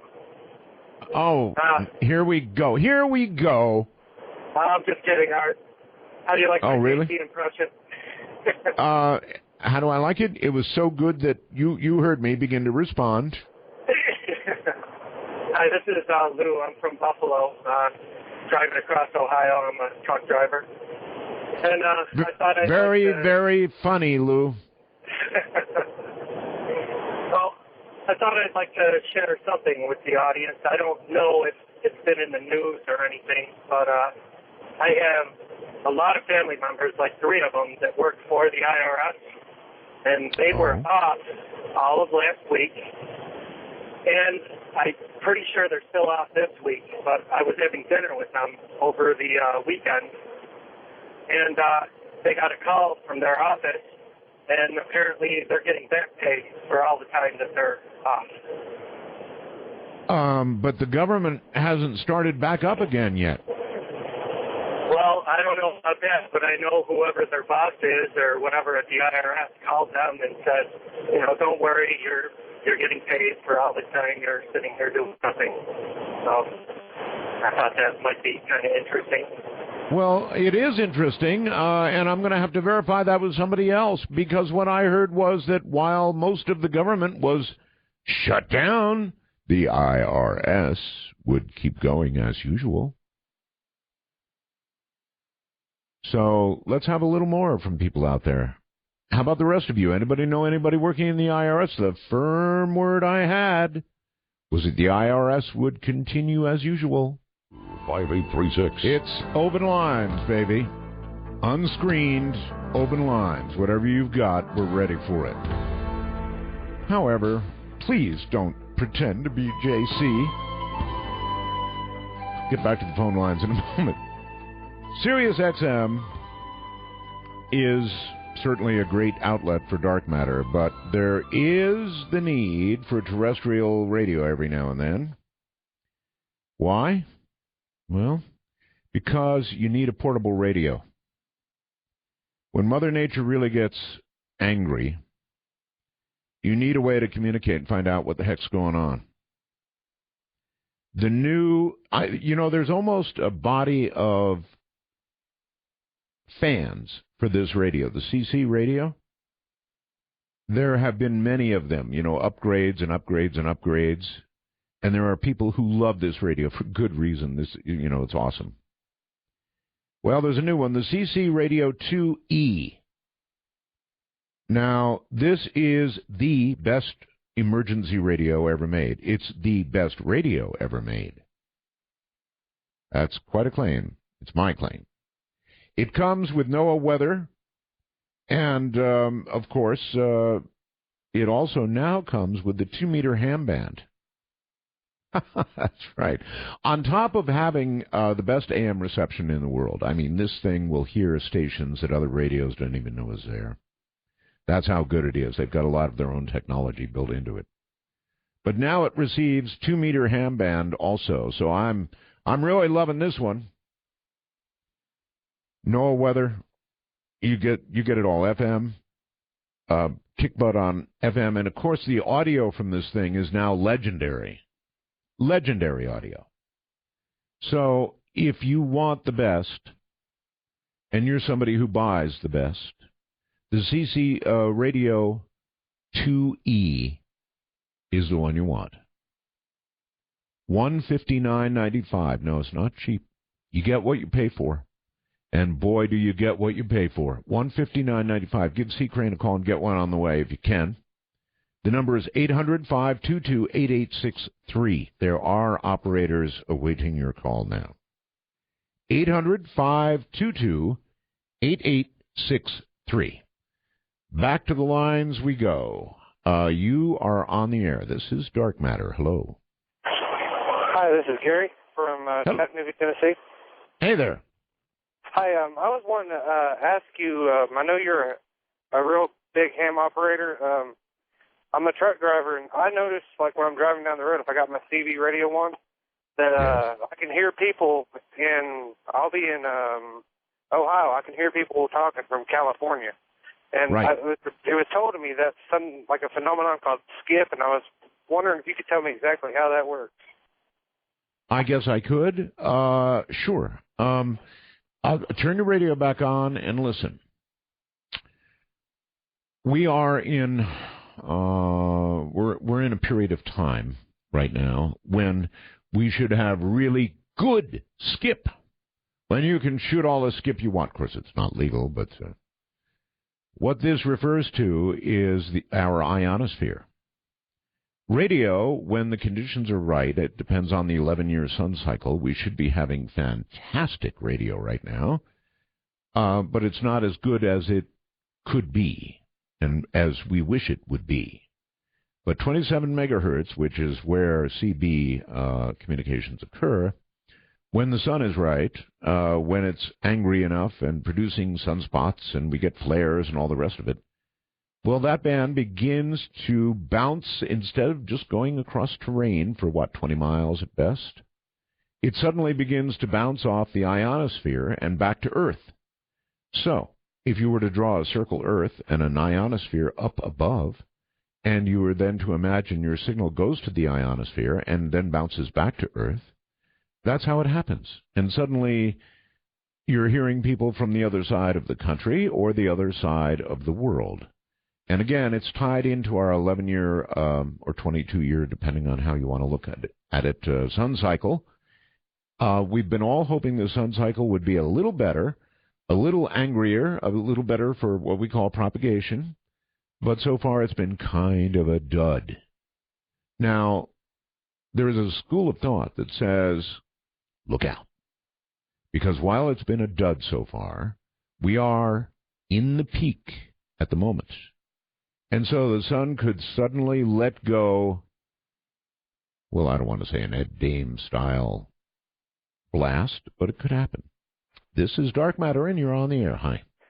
Yes. Hey, Art. This is Jason in South Carolina. Hi, Jason. Hey. I just wanted to share a personal story of my cat that passed about 6 years ago, and it relates to the whole question of is there souls in animals and pets like that. Sure. So it's just a tidbit, but it's entirely true, and just for people to digest and think about. But this cat was 20 years old. She was pure white, and I was with her when she was born, and of course there when she died. And she was deaf, completely deaf, couldn't hear anything. And it's just like with people, when a cat's deaf, they have the most unique meow that you can imagine.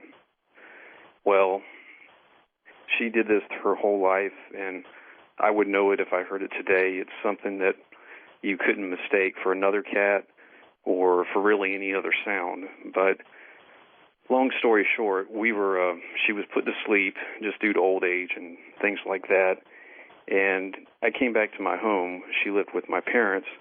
I was 29 at the time, and we were, of course, sad. She was, very important to the family, but I was just sitting there on the couch with my mother. We were quiet after, just 2 hours after she had been put to sleep.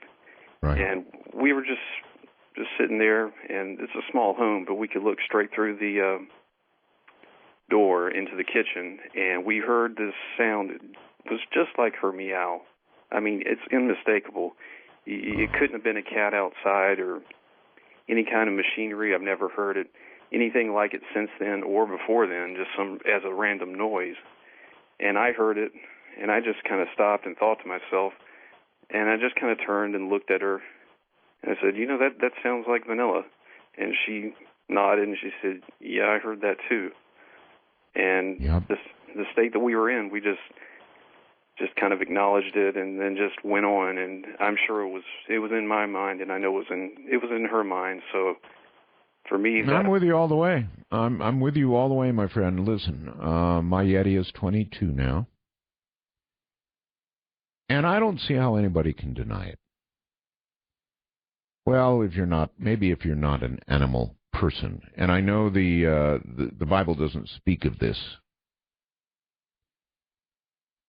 but here's my opinion: if we have souls, and I lean toward yes, we do, and you're an animal person, and you look into the eyes of your cat or your dog, and you don't know there's a soul in there, then there's something wrong with you. They have, if you really examine, if you live with animals, then you know. They virtually have all the aspects that we have. They have love. Oh, they have lots of love. They have anger. They have hatred. They have jealousy. They have on and on and on and on. The sense of possession. Everything you can imagine. No, they can't talk. But if you look into their eyes and you don't know that they have souls, then I don't know about you. That's my belief, for whatever it's worth.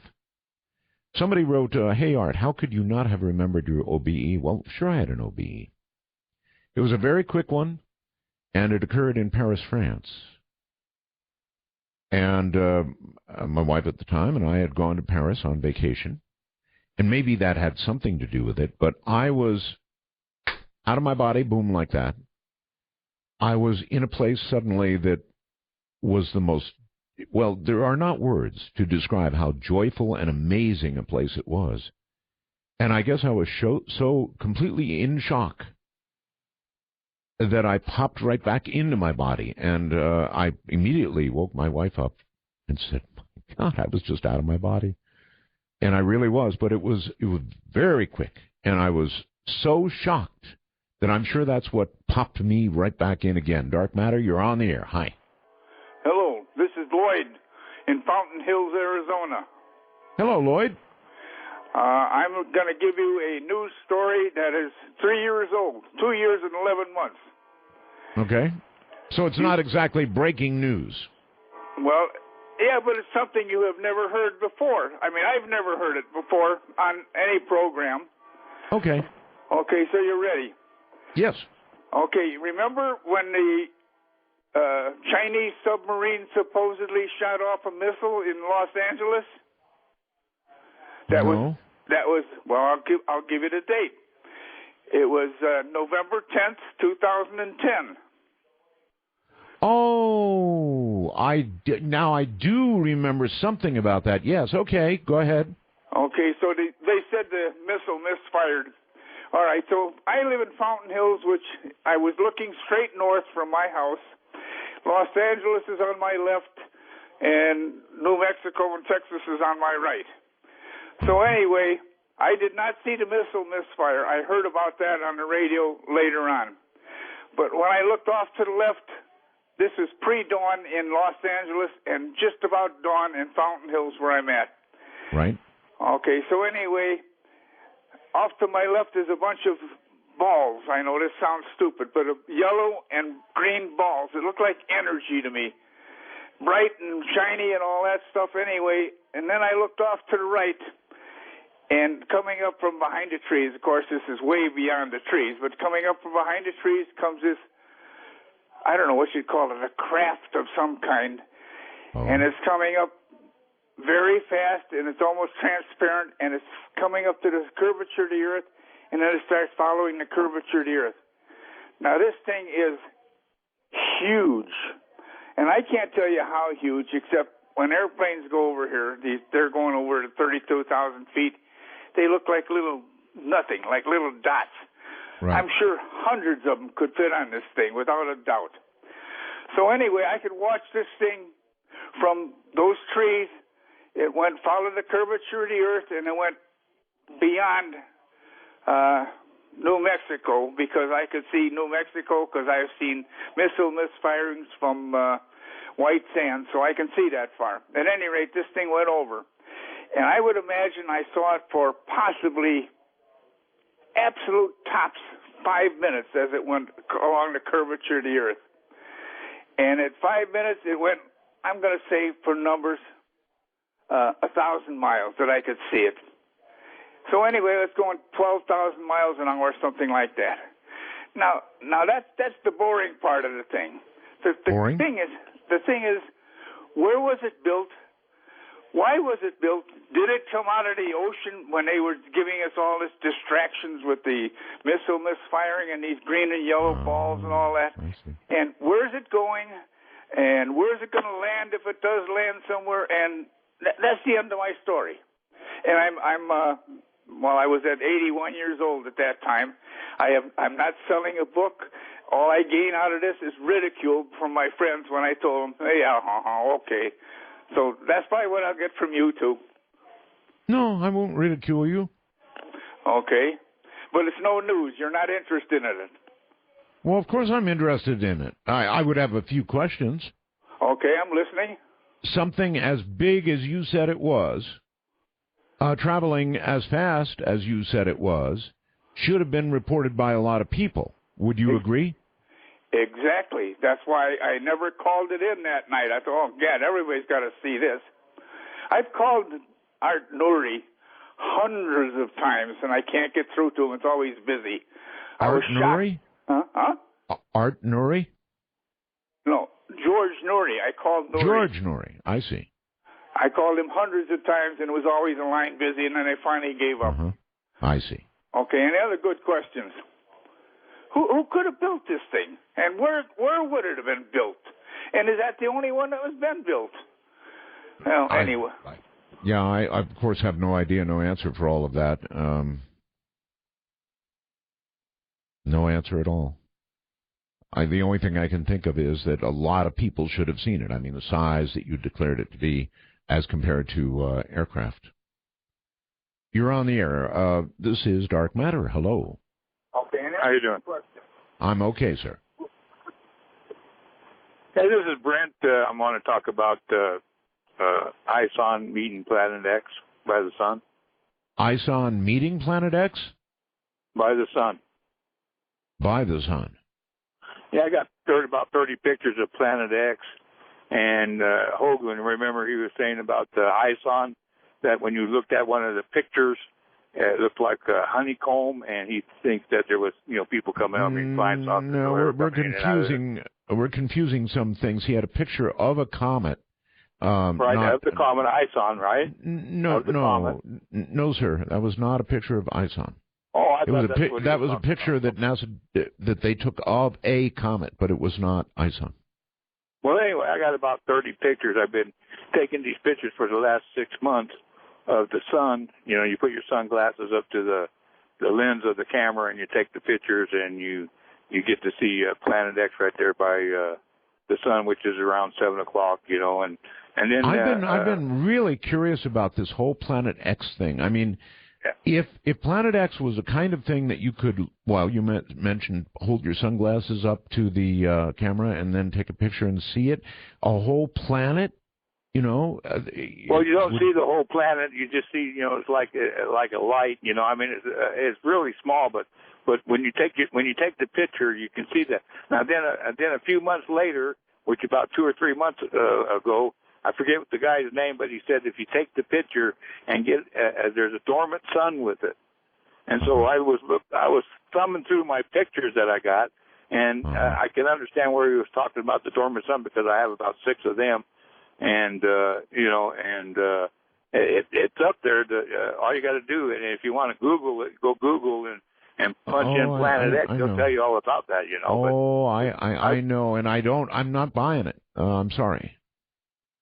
I've been hearing about Planet X since I could read. and that would be a while. People believing that there is a Planet X. And people like this last gentleman who think that Planet X is just basically sitting there in full view. I'm sorry, sir, I just don't buy it. I just don't buy it. Now, could there be a Planet X that would be a rogue planet and would enter our system and cause havoc? Yes, that's certainly a possibility. Astronomically, it's a possibility. But is there a Planet X just hanging out there in our system right now? No. No, I don't think so. I just don't think so. You're on Dark Matter. Hello. Hi, Art Bell. How are you? Just fine, sir. It's an honor to talk to you and Megger Roswell's to you. This is John in AMXA in Akron, Ohio. All right. Just wanted to wish you the best of luck on your new show. Well, thank you. And you've done a great job so far. It's awesome. Well, thank you. All right, sir. You guys have a great night. Tell that guy on the CB band he needs to get into the ham radio and get on the 10 Well, a lot of hams are somewhat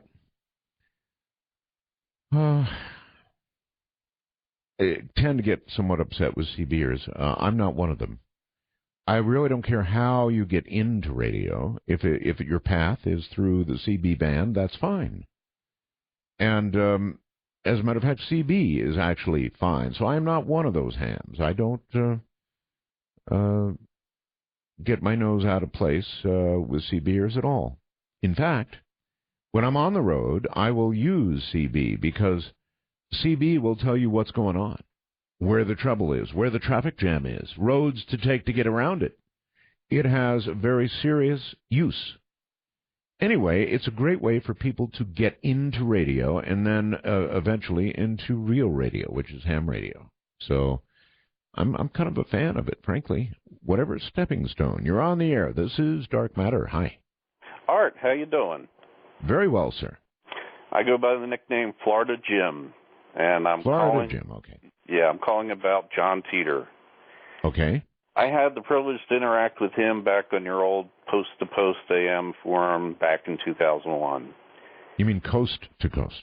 Well, yeah, you guys had a forum up with the Post to Post name. Oh, I see. Yeah, Keith ran. And he struck me as a anti-government kind of guy, but he made an interesting offer. He said, listen, I'm going back to 1998. If you want to email yourself, 3 years in the past, send it to me. I was like, yeah, it's an interesting idea. So I did that. Ever since then, I keep experiencing timeline changes that nobody around me has any awareness of. All right, now we're off to the races here. When you say timeline changes, explain it to me. Okay. I'm driving down the road, and on what I knew was an empty lot the day before is a brand new, functioning, fully stocked Walgreens grocery store or pharmacy. Wow. Then I'm driving down another road. I had this extreme deja vu feeling. Couldn't understand what it was. It wasn't like I had been there. It was more like something's out of place. A few hours later, I drive back up the same road. Another empty lot had turned into a furniture store. And all of these odd little things kept happening. At first, I didn't want to say anything about it. But I was a little scared I was going to wake up and my wife and son were not going to be around. Nobody was going to remember them and all this kind of stuff. I hear you. So I got in touch with some of the other people who had been on the forum talking to Teeter, and they were having similar experiences. I even had a common one with a woman named Pamela who kind of collected the emails for John. And it's just bizarre. Now, for me, it's continued. I had this happen again in September, and just minor, feeling of like alter deja vu. I actually call it an alter vu because it's not, things changed. And, has it ever extended? You mentioned buildings and structures and so forth, and that's freaky enough. Has it ever extended to people? Absolutely, and that is one of the freakiest things that's happened. I've had situations where people, famous people, obviously, Arthur C. Clarke, Nelson Mandela, Stephen Hawking, these people had died in my past. Then I discovered that they were alive again. And but the most interesting for me, I'm very much into music. I'm a musician and all. A man named Chris Cornell, lead singer of a couple of bands, Soundgarden, Audioslave. In my original timeline, he died in 1999 of a drug overdose.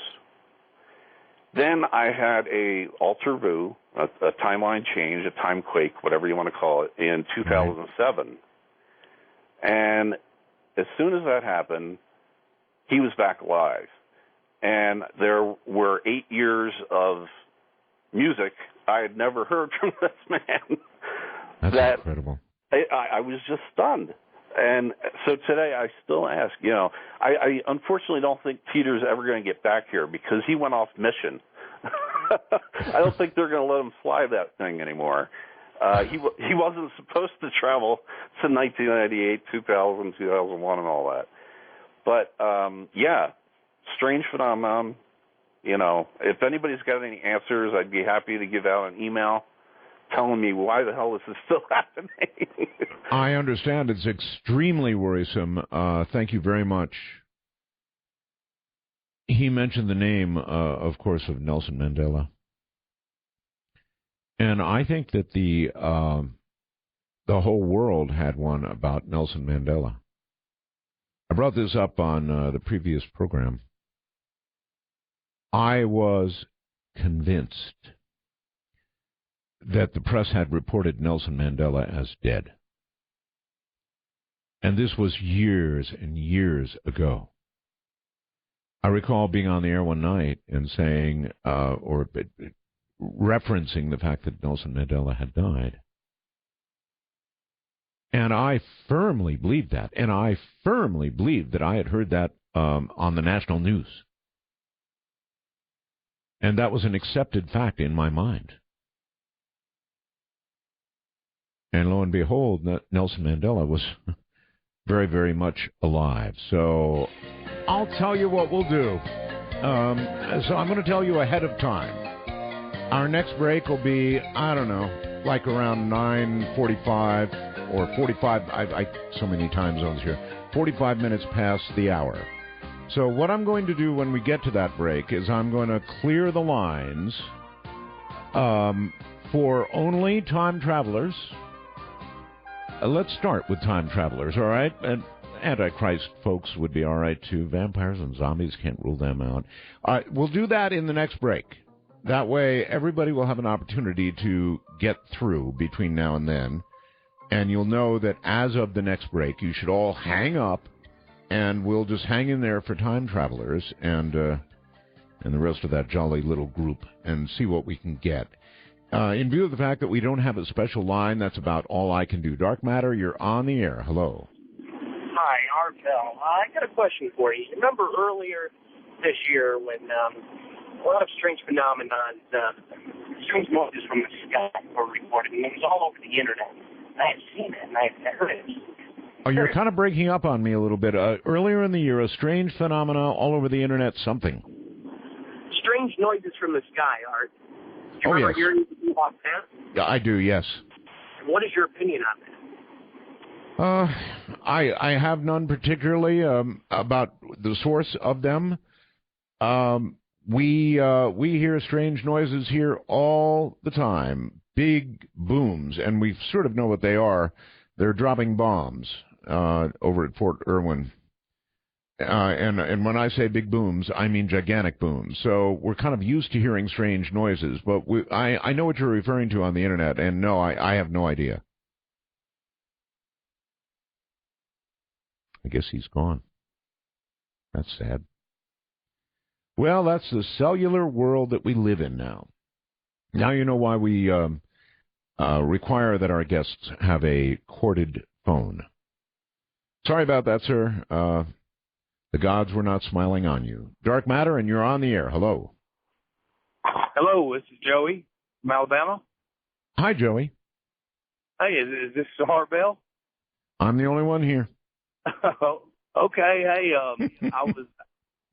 I wanted to thank you. I'm a new listener, and it's awesome getting to hear you every night. So I wanted to ask a question, and I also wanted to make a comment. I remember somebody calling a little earlier about dreams and being able to control their dreams. And I don't really believe that you can control your dreams. I think there's something greater than myself when it comes to dreams. And I wanted to say that it's kind of hard for me to say this on the air, but I'm a recovering alcoholic.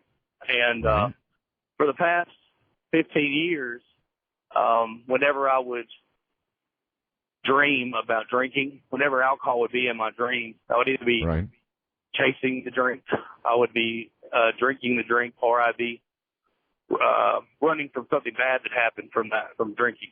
And that would be a constant thing that would happen to me. And anyways, I'm kind of a new person in recovery, and something amazing happened to me last week.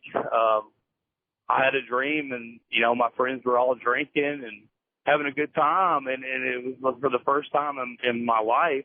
In my dream, it did not faze me. I didn't want it. It was nonchalant to me in my dream, and I woke up, just amazed that hadn't occurred. And I guess I guess it's like a testimony, I guess, that I think only good and evil control your dreams, and I believe something good is working in my life. Well, maybe, sir, your dream was an actual breakpoint for you. In other words, if you had that dream and alcohol was involved and you were not drawn to it as you always have been in the past, that could be a true turning point, I would think, in your life. And it could be, I don't want to diminish, the dream in any way, but it could be a wonderful sign for you that you have mentally turned the corner. I don't know. That's just a wag, which some people refer to as a wild-ass guess. Hello there on Dark Matter. You have achieved the air. Hey, how you doing, Art? Very well, sir. Thank you. I'm a driver driving through Nebraska, and I want to say welcome to Sirius Radio. It's about time. It's been a long time. Great to be here. I got a story back in 2001. I used to deliver to stores at night, and we had a key to all the stores. And I had pulled around to a loading dock in the back of the store, and I got out of the truck and I walked around to the front of the store, and the front of the store was open. The door was wide open. I guess the manager had gone home for the night and forgot to lock the door. And we were instructed, to call the police because it happened now and again. And I went into the front of the store, and I went to the front desk, and I went to pick up the phone. Picked up the phone, and there was no dial tone at all, nothing. And I knew there was another phone back in the loading dock, so I walked into the back loading dock, picked up that phone. That phone was completely dead. Huh. I'm thinking, what the heck's going on? So I came back up to the front of the store, and of course it was one of those nights when you're scaring the crap out of all of us. And I went to the front desk again, and I picked the phone back up, and every line was busy. They had, I guess, 10 lines on that thing. Every line was lit up. Every line was busy. And I said, well, I've had enough. I went outside and got my cell phone and called in. But anyway, welcome back. Good to hear from you. Well, thank you very much. Good to hear from you, and take care. Yeah, that's weird. Life is full of weird things that occur, and there simply is no explanation for.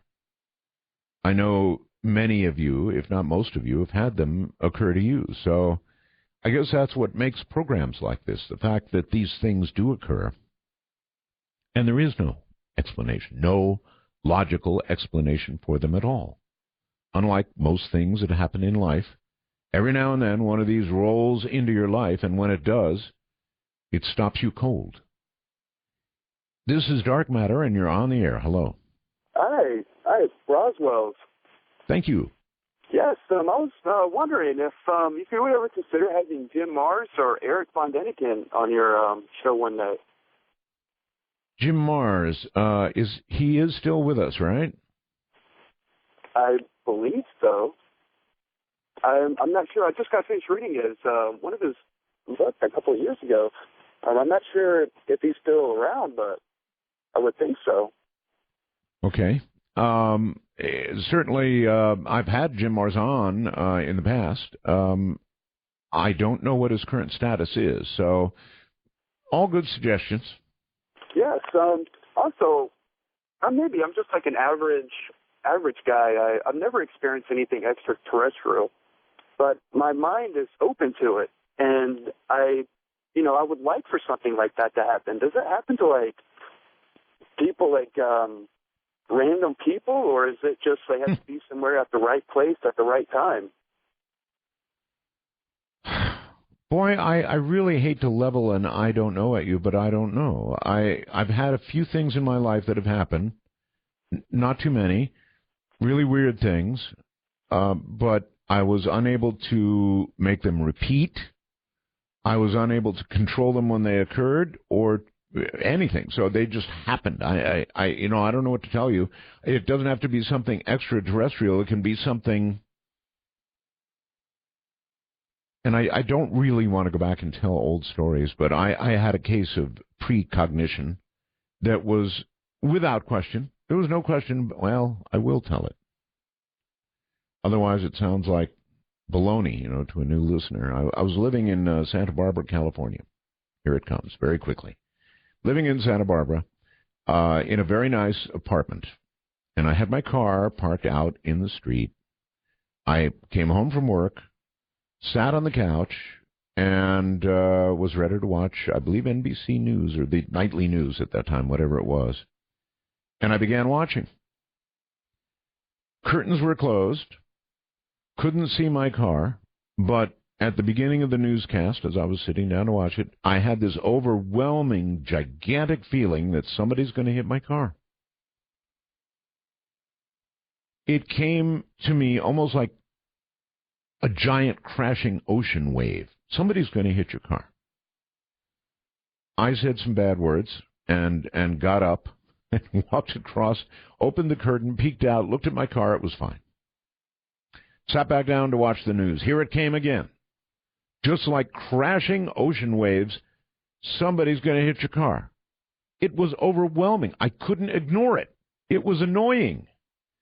So I finally got back up again, went over, opened the curtains, and there's a guy walking down there was a little pathway.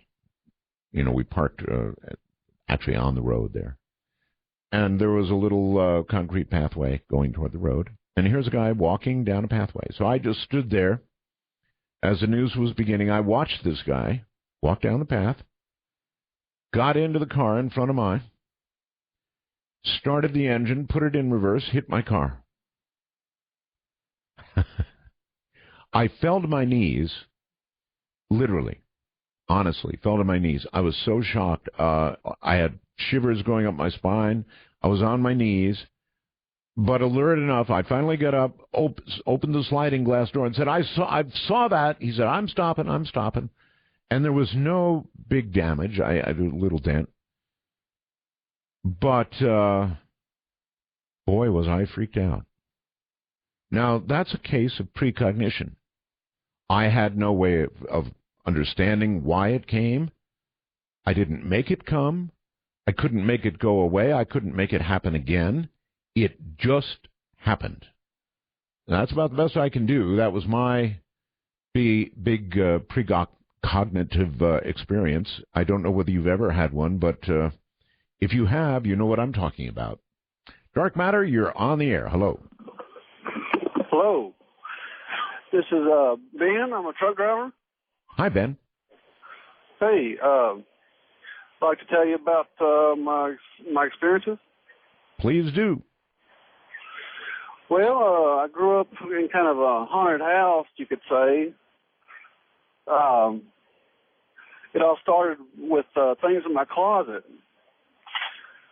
I could hear something in my closet every night, and I know you said something about your closet, and I always kept my closet door open. Why? I mean, whatever's in your closet, if there's something in there, keeping the closet door open is just an invitation for it to come and get you. Well, it never would do. I never would hear anything in the closet if I had the closet door open. But every time I closed that closet door, I would hear something in there. Oh. And I could hear footsteps walking down the hall, and I'd open up the door and there wouldn't be anybody there.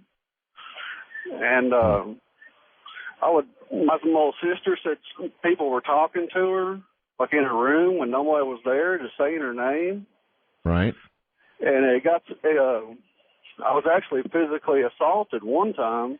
Really? I was in my room, and I stood up, and my head was slammed against my desk like 5 or 6 times, just over and over. And I kept saying, "What is going on?" And stop. And the next thing I knew, I'm laying on the floor on my back, like it threw me on my back. Okay, I've got a couple of questions for you. I mean, that's horrible, but did you if you're going to be manipulated in that way, you're going to have to feel a lot of force against your body. Was it like arms that were grabbing your body? Was it some sort of invisible force that was around you? In other words, physically, what did you feel? I didn't. That's a very strange thing. I didn't feel anything. I didn't feel any pressure against my head or just anywhere. I didn't feel anything. I thought I was doing it to myself, but, I'm very consciously saying, "What are you doing? Stop this." And next thing you know, I'm just thrown to the floor on my back and just in a daze. And so then you would have to say an invisible force. Yeah, we had this ghost there. And everybody knew it. The neighbors, it was on a hill. All the neighbors told us when we moved in that the hill was haunted. People could see a woman standing in the window when no one was even there. My brother said he heard the shower running upstairs one time. He went up and he said, "Mom," because she wasn't there. And he heard a very strange voice say, "Yes, honey." And he freaked out, knew it wasn't Mom, ran outside, ran up the driveway, and like a few minutes later, my mom was pulling in the driveway. And, I would wake up in the middle of the night, and every drawer and door in my bathroom would just be opening and slamming shut just violently. Oh, brother. Oh, that'd be enough for me. At once. Yeah. We finally moved out of that place. But finally moved out. Okay. Did you warn the people that were moving in? No, they actually have it on the market right now, and so I don't even live there anymore in that town, but it was definitely a creepy place. I appreciate the call, sir. How about the rest of you? Would you warn, if you were moving out of a haunted house, there are actually laws now, that require you, they do, to notify somebody if a house is haunted. However, in real life, I would have to say to warn the person who would be buying the house that you've been trying to sell for some time, particularly in a market like this, would probably not be something you would do. So what would you do? Answer, you'd keep your mouth shut. If you wanted to sell your house, you'd keep your mouth shut. And this is how haunted houses are sold.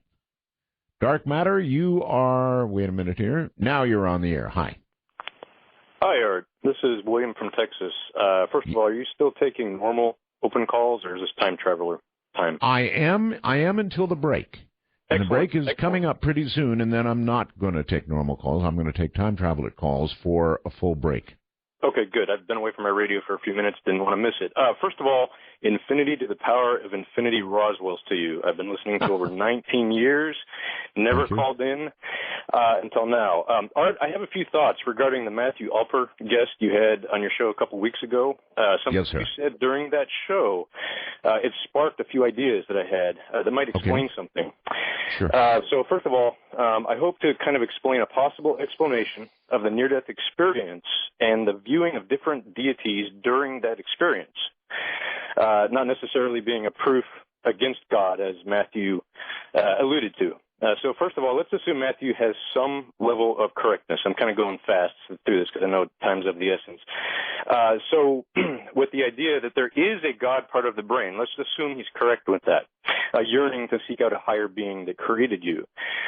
So first of all, I'm not trying to explain the infiniteness of God by comparing him to a mere human being's logic, but this flow kind of helps me explain it and understand it with my feeble mind, actually what might be happening. So let's go with what I've read and heard others say many different times over the years, that they're where they compare God to being like a computer programmer. Of course, many infinitely times more intelligent and powerful, but essentially you've got source code, and that would be DNA. Could it be explained by DNA? And of course, all programmers start with source code, they compile it, they have a final product that comes out. The program, if you will, the end result. In this case, it would be a human being based on God's source code. So next, let's consider some recent scientific results that kind of compare the universe as if it was a simulation in like the Matrix or a simulation inside a computer. So again, back to thinking of this like a computer programmer. By the way, I can send you a lot of research on that. But now, if you think of God as a programmer, DNA being the source code, the compiled version being a human being, you could think of God giving you a brain, a device, okay? And this device, this brain, allows you to think and so on and so forth, might very well also have a phone back home to your creator section. Of course, why not? Any good computer programmer or human engineer might build into any device he might make ways to communicate with it. The device might phone back home to home base, so to speak, telecommunications equipment, etc.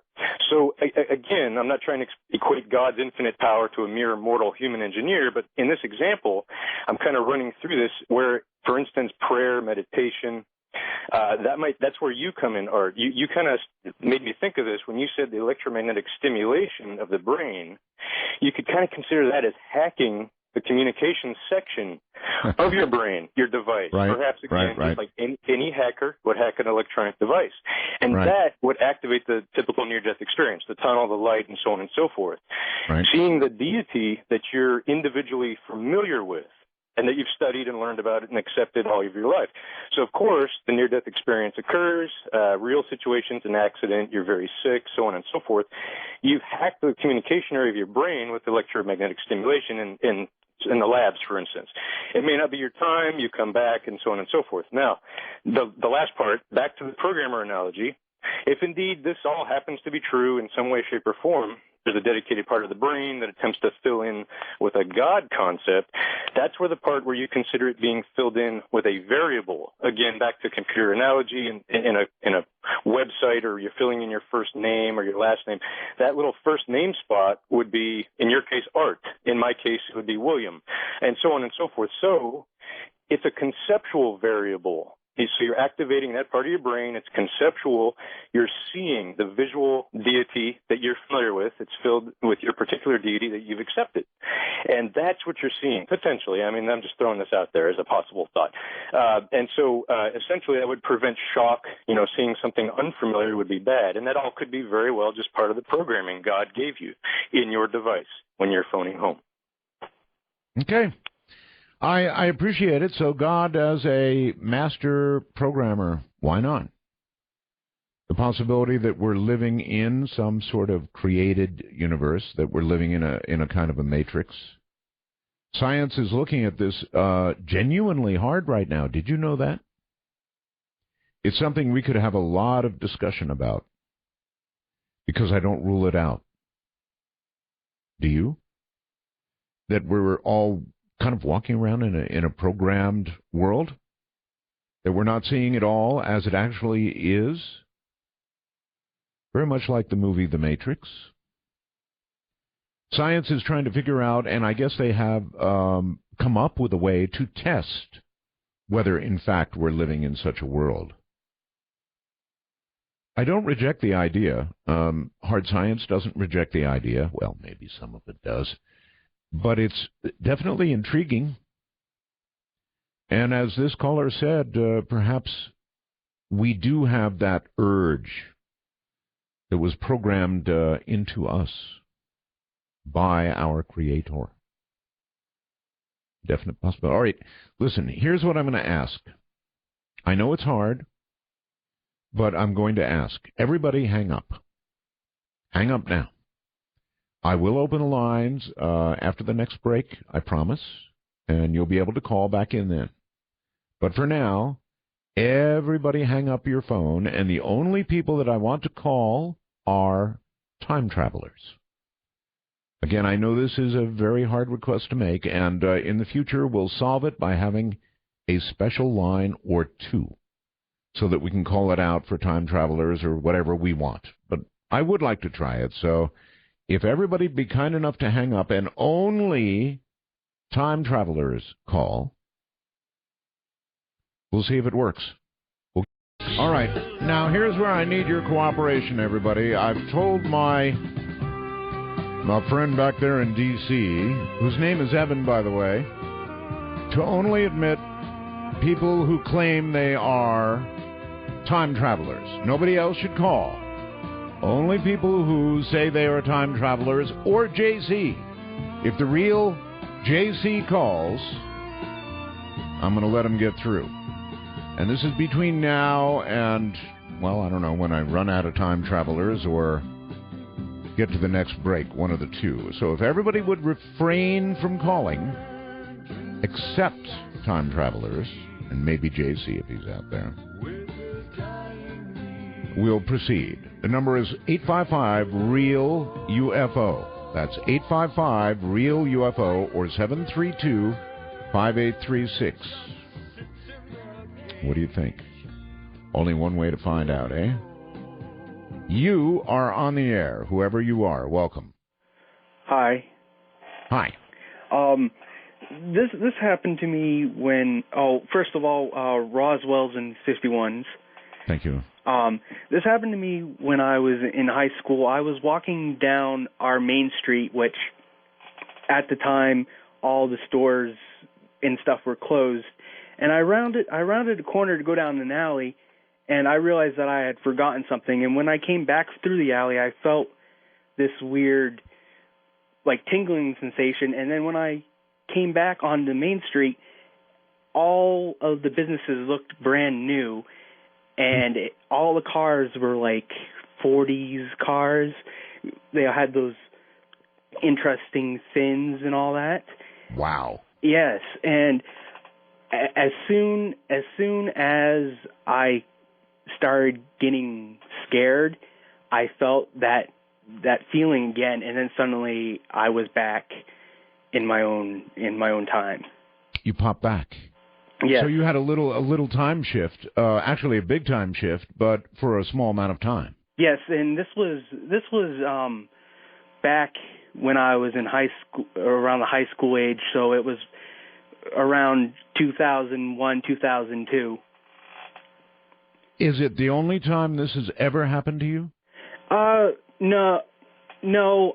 I've had situations where I've felt like I've gone back like an hour or two, and on the same day, but it was never anything that big, and it really hasn't happened for a long time. But I don't know if that's considered time travel. It's not like I'm in a machine. It absolutely is. It was involuntary, and it happened for a short time, but it absolutely was time travel. All right. No question about that. That's amazing. Thank you very much for the call. It was a real honor speaking to you, sir. All right, take care. That's a time shift, and albeit a short one, yes. And it's entirely possible that time travel is a function of our brain, that it can be done through our brain. Remember the island off Michigan? What a movie that was. Anyway, hello there. You're on Dark Matter. Hello? Hello. Hi. I'm a time traveler, and I have a gift for everyone. Okay. Can you tell us in what manner you travel in time or have traveled? I've traveled in a spirit. As a spirit. Okay. All right. People call me Spirit Walker. All right. And I haven't done it in a long time, but the gift that I have for everybody that I've learned in my time travels is that if you take a solar cell, you know how everybody needs extra energy now.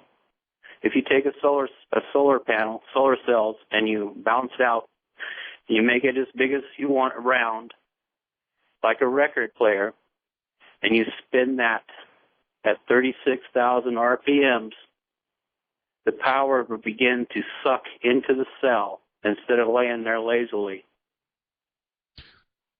Wow. Let's roll over this again. You said a solar cell, you build a solar cell or a group of cells into a round affair. Round shape, perfectly balanced. Right. It would have to be at that with that kind of revolution. 36,000 RPMs. That's about the same speed as a router motor. You know, if you're using a router. Right. And you have to gear that up. And once you gear that up, the other half of that, now that will begin to suck the energy in to the cell. This will replace all the reactors. And then I don't know if you know. Okay, the dark matter. I've got another question. A couple of questions. Hold on. A couple of questions. How big is this thing that you built in diameter, let's say? Okay, the one that I made was almost 3 feet in diameter. It was just an experimental. Okay. All right. And you used what to turn it? I used a router motor. A router motor? Okay. Geared up. You have to turn it on, turn it off, turn it on, turn it off, turn it on, turn it off to get it to build up. Okay. Because if you just turned it on just flat out, it would burn out the motor. Okay. And you have to use parts from a generator where the energy goes through. You have to drill holes through the little deals in there to get the wires through, so that when it spins, it still has the electricity to come out. So it sounds like you really did build this. Do you have this diagrammed? Yeah, I do. I was thinking about sending you my book because I'm getting older now, and I'm trying to figure out what to do with all my book, because I have a book that's probably about 4 or 5 inches thick, full of stuff that probably people should have. Can I ask where you have traveled, or when you have traveled? I traveled as far as back as to the Civil War. God showed me how war is hell. Really? You went back to the Civil War. How about forward in time? Is that possible? Forward in time. You can go forward in time, and I have gone forward in time. Can you tell me how far? I couldn't measure it because when I was traveling in time, it's just strange to explain it. I couldn't explain it. Okay. But I was able to bring back some technologies with me, and this is one of them. This is one of the technologies. I have a lot more, and I need to get them out, and I'd like to send them to you. I would like to receive them. If I could send it general delivery. No, listen, can you email's better if you're able to do it. If not, there are people who send me things, sir, just addressed to Art Bell, Pahrump, Nevada. I don't know how they get to me. Somebody in the post office recognizes who I am and they get to me, but I think also sometimes they don't. So here's what I would say. Do you have access to email? Oh, well, no, I don't. My son had it, but he's moving back to Nevada. Okay. You said you're getting older now. Yeah. You don't sound... I'm not, well, I am old, but I'm also disabled. I've been through a lot. I've been through way more than anybody should be. And through all these adventures, and this has made me who I am today. I just know so much stuff. I am so interested in time travel. Okay, you can try a general delivery to me, or just put Art Bell, Pahrump, Nevada, and hope for the best. Okay, I'll do that. I would really look forward to it. What's it like to travel into the past, into a time like the Civil War? Well, first off, when you do this, you're automatically just sent there, just like that, bam. And what it was like for me to see the Civil War, I was up in the air just above watching the battle, and I had one general on one side of me and another general on the other side of me, and they were just watching. And it was really awful. The battle was terrible. So ever since I've seen that and witnessed and heard everybody screaming for their mother and father, and yes, it's changed my life. I don't really believe in war anymore. Yeah, most people who've been in it don't. All right, please give it a try. General delivery here, okay? Okay. Thank you very, very much. Oh, I'm sorry. I thought that was it. Fascinating.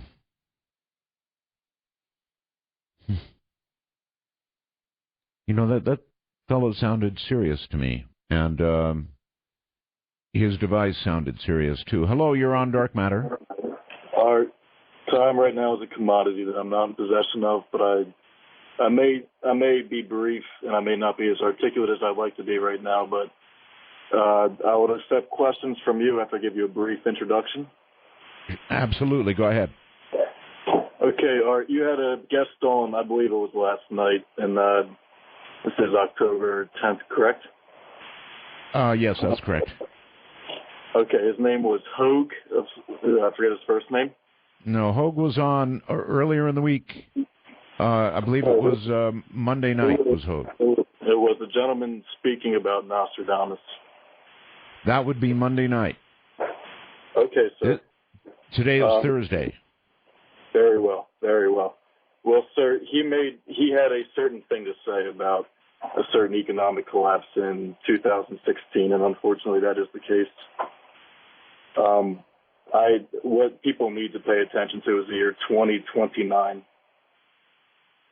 Time is of the essence here. Our 2029 is what to look forward to. Not look forward to it in the sense of optimism, or look forward to it in the sense of prepare yourself. Prepare yourself for what is about to take hold of humanity as a whole. You're telling me that you have traveled to that year?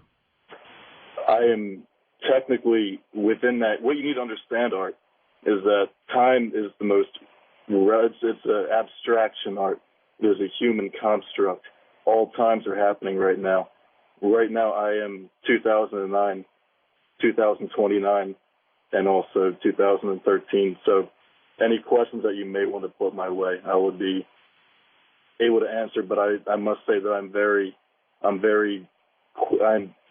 need to get this information out, because there's certain forces that just can just cut this off. Like it's just okay. Well, you're telling us to look out for 2029. Why? Look to the skies, Art. Look to the skies. There's an astrological momentum taking place right now, and it is of epic proportions.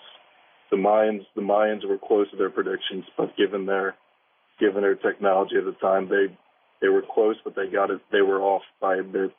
And there's something going on here, Art. It's good and bad at the same time, Art. It is good and bad at the same time. Can you be more specific? What's going to happen in 29? All I can really say, Art, is look to the skies. It is an alignment, and it involves human consciousness. What you need to understand, look to, I believe, in the year 2013, a man he's been on the History Channel that's been on the TV, that's broadcast to the televisions across the world. His name is John Anthony West. He does work with Egyptology. I know him. Have you had him on your show before, Art? I have, yes.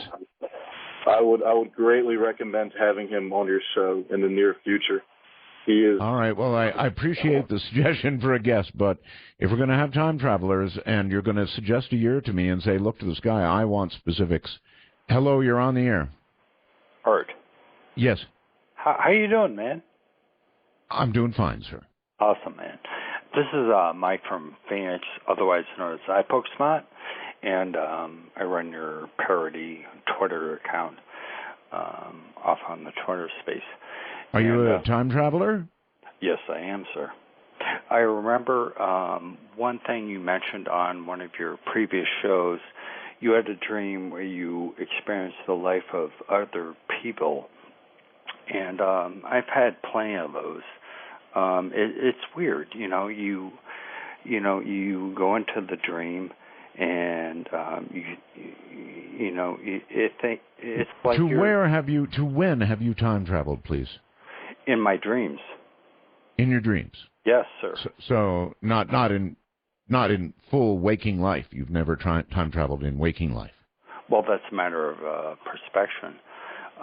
But like you said in your previous shows, it's like you know who you are in like another person, another life.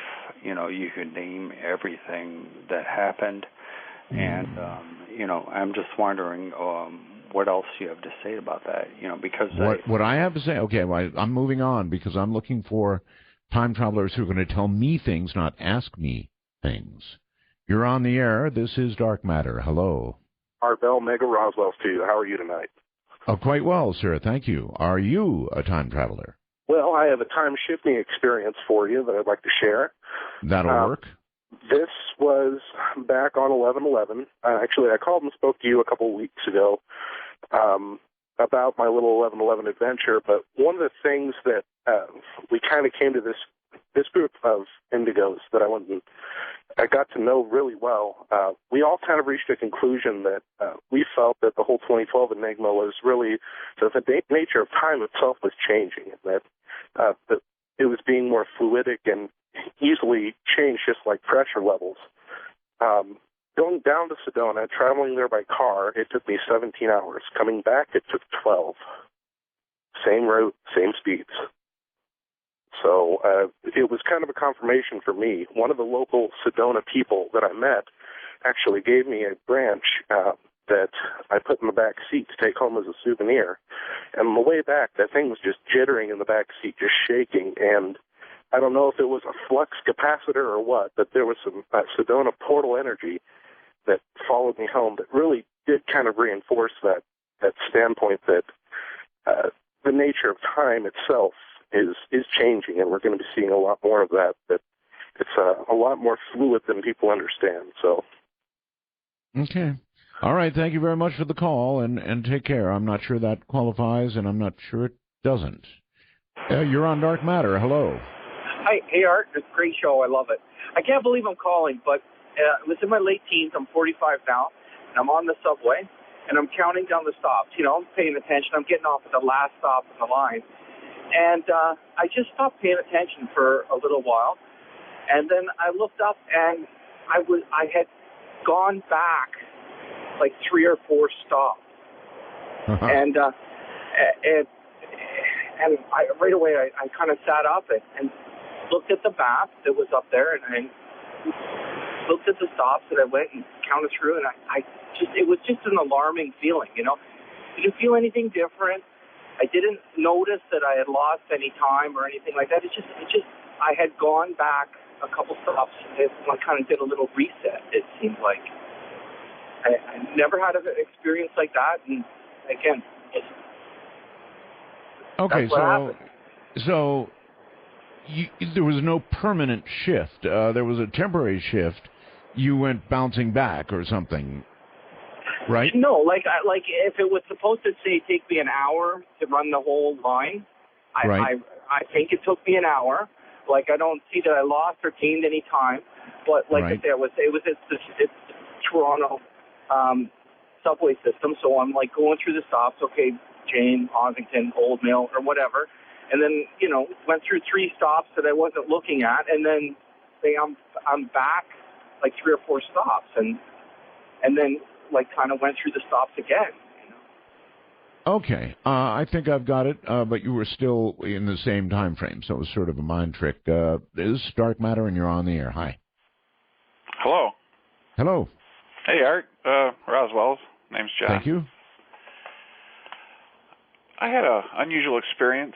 It was like a waking dream. I, like you, have always been interested in time travel, and well, the way it went down was these fellows that I guess you could say they exist somewhere in between the universes, and they were explaining to me how the time travel actually works. And these guys are basically there to make sure that, things go according to plan. And what they do is they will pull a certain individual from one universe and have them go to another universe to time travel, because if you time travel in the universe you are from, it doesn't really work because you are altering your own timeline, and then it's automatically reset. Did you experience this yourself? Yeah, they took me to some place. It was like, I don't know any other way to explain it. It was just like an energy, sort of like they had this white hair that sort of glowed. They looked like humans, and it was a white area, but you couldn't see anything past maybe like 20 or 30 yards. It was just like white. Mm-hmm. And they were explaining that if I was to time travel in my own universe, that anything that I would do would not really work out because I'm from that one. They would have to take somebody else from another universe and bring them here. And I guess these guys are in between, so they must be really old or not old at all. I don't know if time even works there, however it works. But, yeah, that was what it was. That was how it was explained to me. Well, that's quite a thing to have to explain to anybody. And but again, getting back to this, you were elsewhere, or elsewhen, I guess is the way to put it.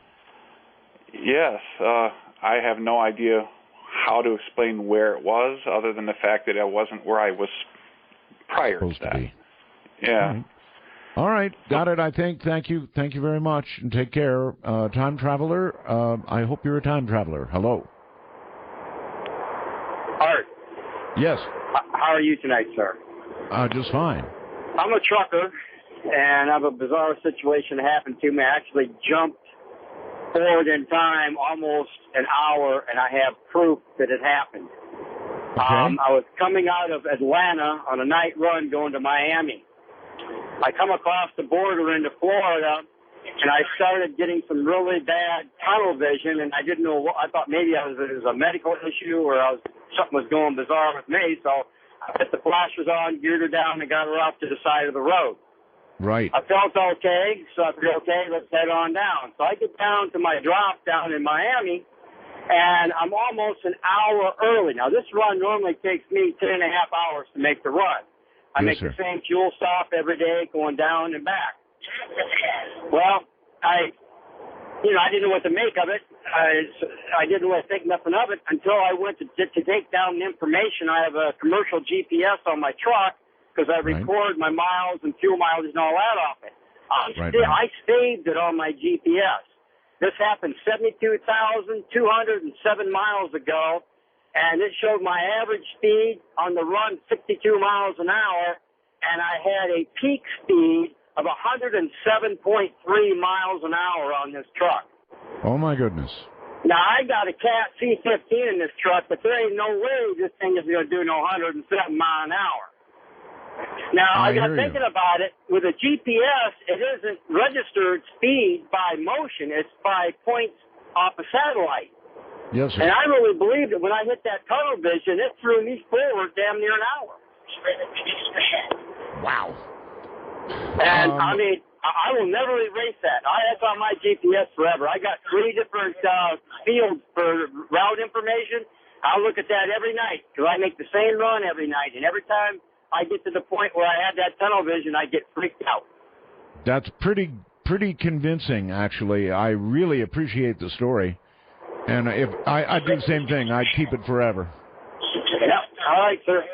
If nothing else, it is a matrix, and I get one of those, deja vu moments. I hear you. Quite a story. Thank you.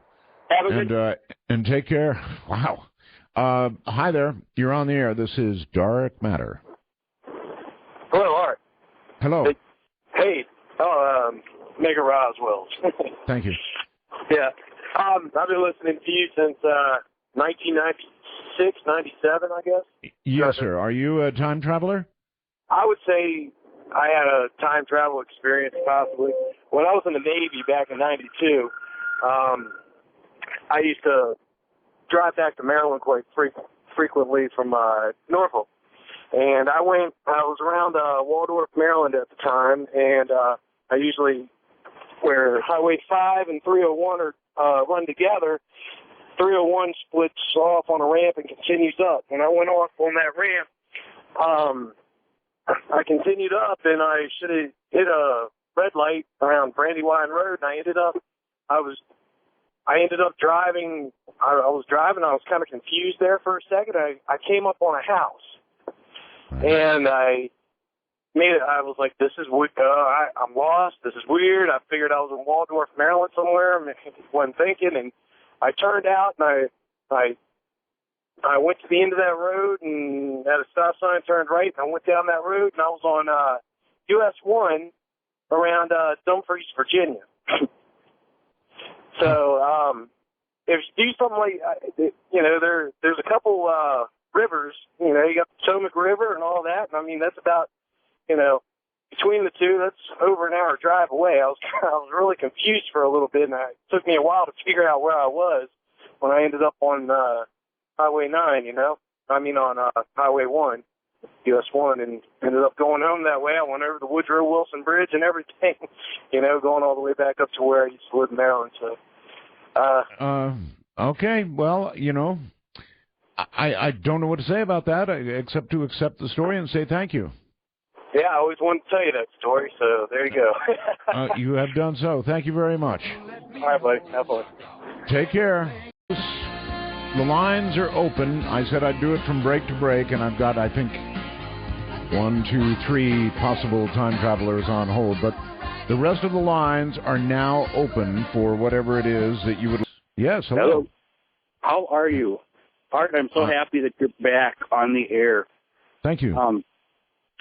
I'm really excited that I got in, actually. I actually contacted you many years ago by email, and if don't say anything on the air, but you might remember, I asked you if you could help me find somebody in the Philippines. You responded something like, there's so many million people in the Philippines, but thank you. And so we left it at that. Yes. I don't know if that rings any bells or not. It does. I remember. Yes. Okay. I was in a situation where I was tortured back in the days, so I had started doing meditation maybe a year or two ago.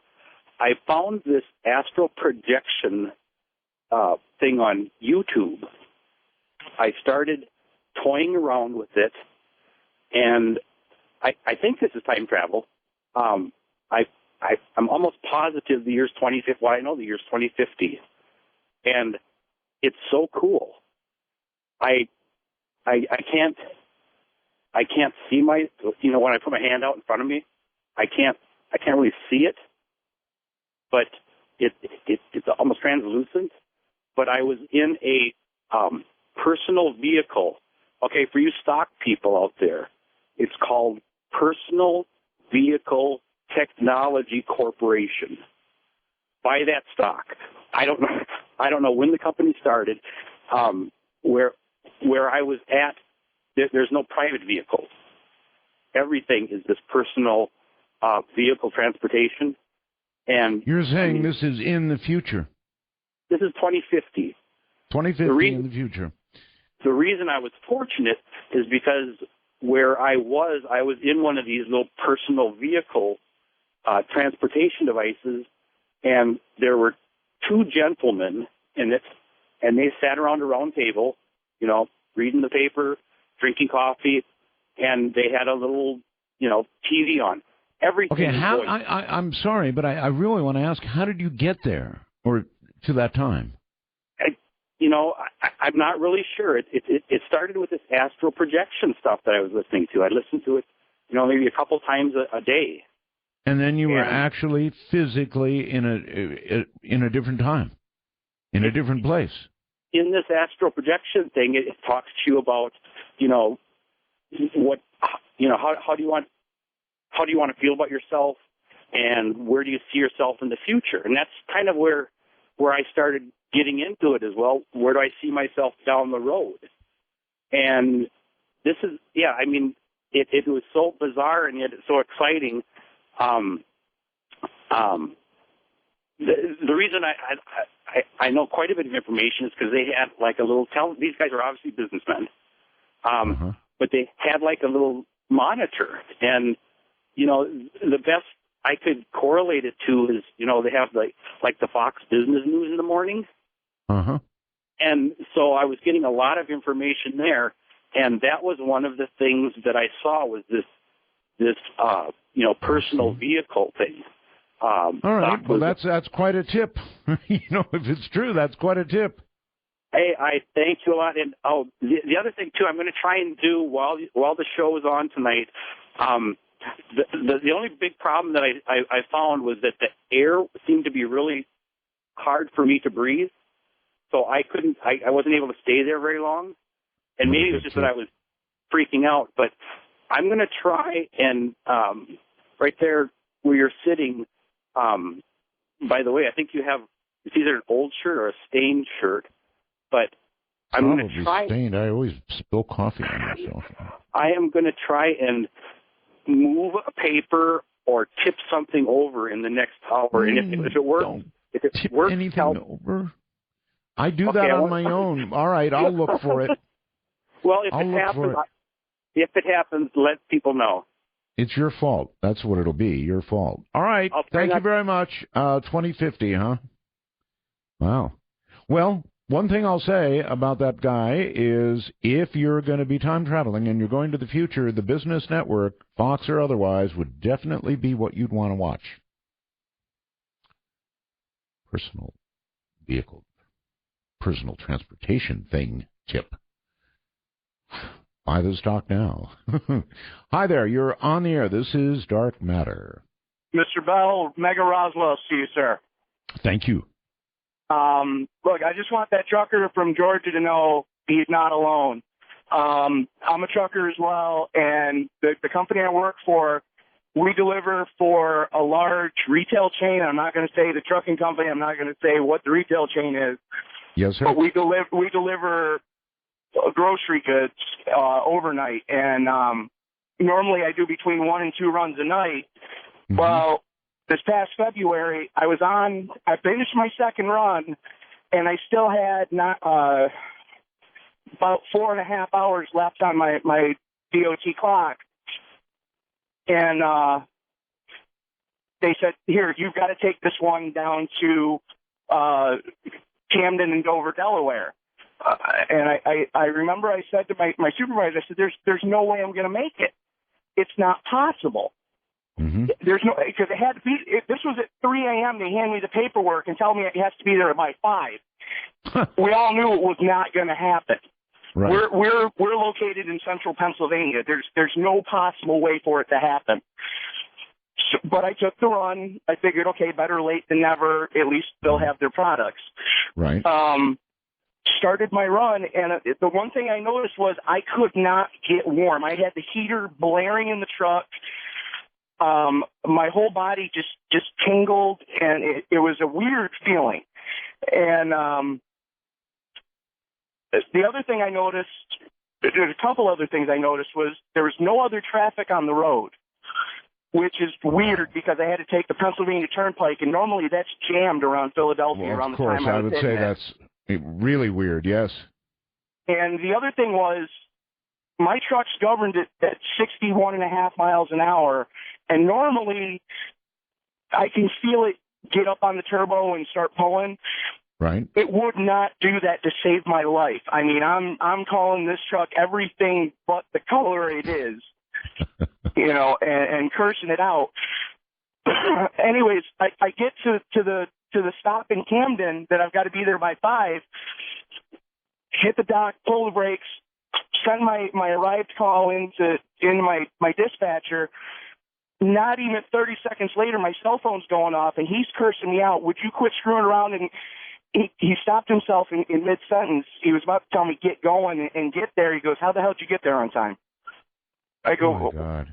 I told him, I said, dude, I don't know what's going on. It's my GPS has got to be screwed up because it's saying it's only 4:30. There's no possible way it's 4:30. He goes, dude, it's 4:30. I mean, I was completely shocked. I don't know how I made it from Hazleton, Pennsylvania to Camden, Delaware in less than an hour and a half. I don't know how it happened, and then I haven't had it happen since. But the other bizarre part was I parked at my Dover stop, which was right up the road, and later that day, actually just as soon as my head hit the pillow, my cell phone went off again, and it was my aunt telling me that my father had passed. Wow. So I don't know if it was Dad helping me out or what, but I mean it was the most bizarre feeling I've ever had, and it's kind of an eerie feeling every time I have to make the Camden run now. I so totally hear you, buddy. Thank you for the story. The impossible, right? The impossible. And yet it happened. People have these things in their life, and they do happen. I know. I had one. So did he. Hello, you're on Dark Matter. Good evening. Hello? Hello. Yeah. Hey, I was like a time skip over story. Okay, I walked to work. Sorry, go ahead. That's all right. No. Go. Okay. I walk to work every day. Well, a couple weeks ago, I was walking to work, and I had just gotten ready for work and everything, and I started walking. I checked my clock. It says I get there an hour early all the time, have my coffee or whatever. Right. And I'm walking at 7:30. Well, I'm supposed to be there at 9. Well, I'm like, okay. I look at the clock, and I'm walking to get there. It only takes about 15 minutes or so. Okay. So I get there, and everybody's like, you're late. And I'm like, late? What are you talking about? I look at the clock, and it's 9 o'clock. Somehow I skipped over that hour somewhere. Wow. And I have no idea how that happened. You didn't... I mean, you were walking? Yeah, yes. I was walking. And you skipped an hour? Somehow I lost an hour. It was like 9 o'clock, and I should have gotten there at 8. Boy, that's weird. Yeah, very bizarre. You're obviously not the only one. I know, right? So, and everybody's like, well, thank you.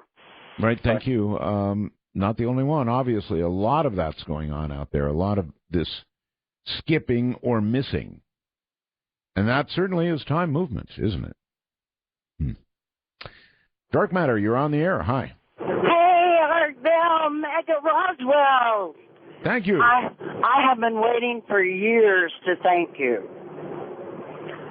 For a minute there, I thought you were Edna. No, I'm sorry. Everybody says I'm everybody else, but last I checked, my name is Shirley. I'm a truck driver, and back in '89, when you were still back on AM radio, and I had to hunt from station to station. Right. Well, I was in Ohio. It's 55-mile-an-hour speed limit for trucks. I had lost you, and I was trying to find you. And I looked in my mirror, and blue. I got pulled over. The cop says, what were you doing? I said, I lost Art Bell. I'm trying to listen to him. He says, oh, my God, my grandmother loves you. And he says, come back to my squad car, and we'll find it. So we went back to the squad car, and he found us. and gave me the channel to look for, and I said, okay, well, give me the ticket. He says, I can't get you a ticket. He says, my grandmother would kill me if I got an RSL fan in trouble. That's funny. So That's I really just wanted funny. to tell you I'm so glad you're on Sirius, because now I can listen to you and I don't have to hunt for you anymore. That's right. One channel, coast to coast to coast, baby. And let me tell you, it is programmed on it, and thank you for being the best of the best of the best. That's very kind. Thank you so much. What a nice story. And then he did not give her the ticket. You know, I went to visit Bob Crane. I've got to tell you this little story. This is one where I did get the ticket. I went to visit Bob Crane. Before I came on the air, we were going to go have a little vacation, right? So we packed the family in the car, and off we go to Northern California.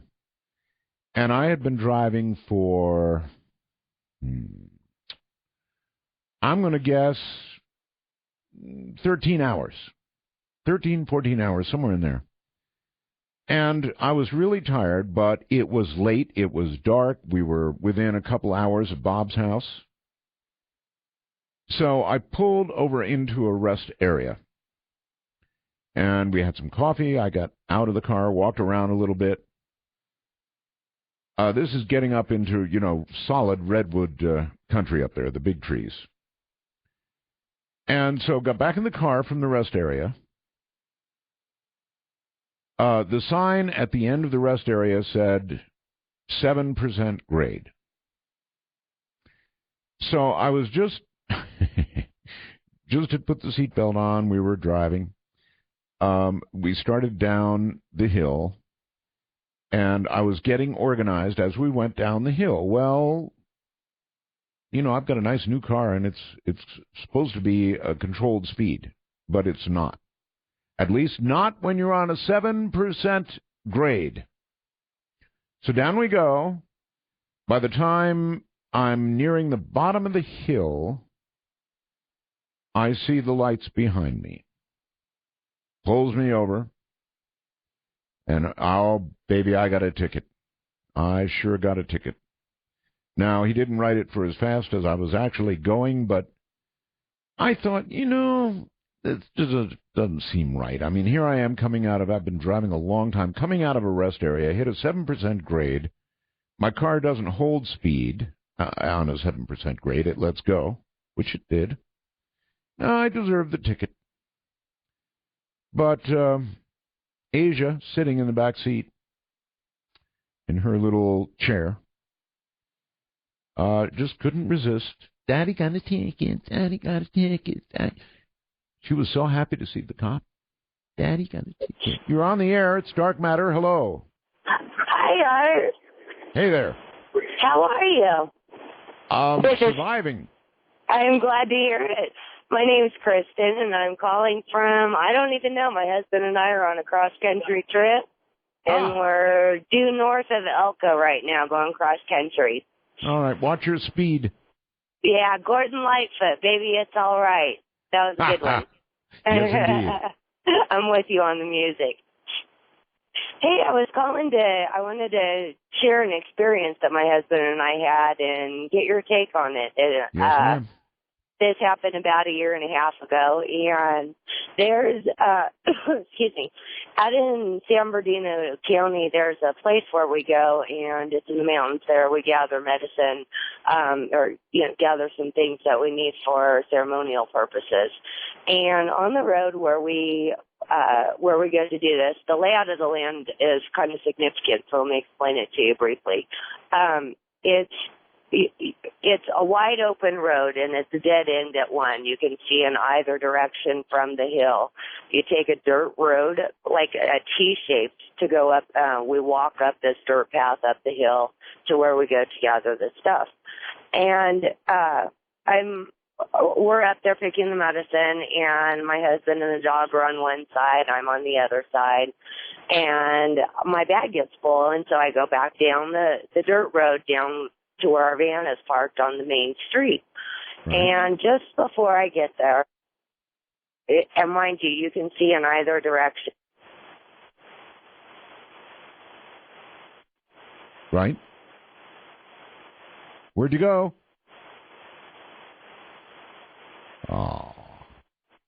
Oh, what a shame. We lost her. That's the nature of cell phones. I'm sorry to say. You're on the air. This is Dark Matter. Hello. Hello? Hi. Hello, Art? Hi. Oh, my. This is Mary Ann calling from Blairstown, New Jersey. Welcome. The Roswell View. Thank you. I had a question about my cats. I have two lovely cats who are both Geminis, and they're large Maine Coon cats. And I asked George Norrie about this recently, and he didn't know anything. And I said, I want to find an astrologer who can do a reading for my cats. And he didn't George, know. I think he does know some astrologers, actually. He didn't sound like he knew much.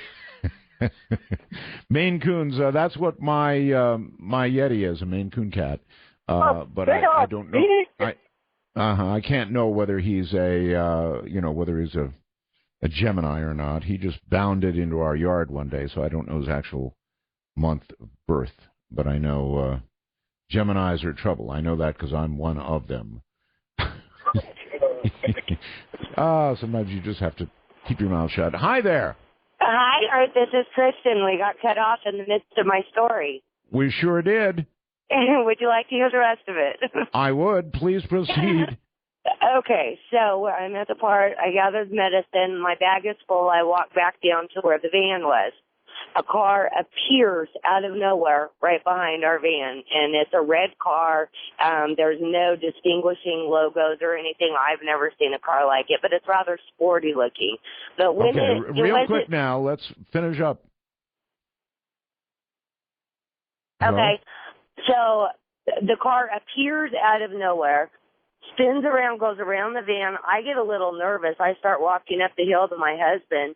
He comes back down the man. This man gets out of the car, and he's honking, starts to walk up the hill. A very odd feeling. It was just really odd.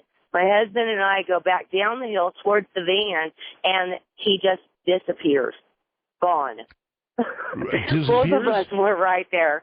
Yeah, the car, the man, everything, just gone. There was nothing. In front of your eyes?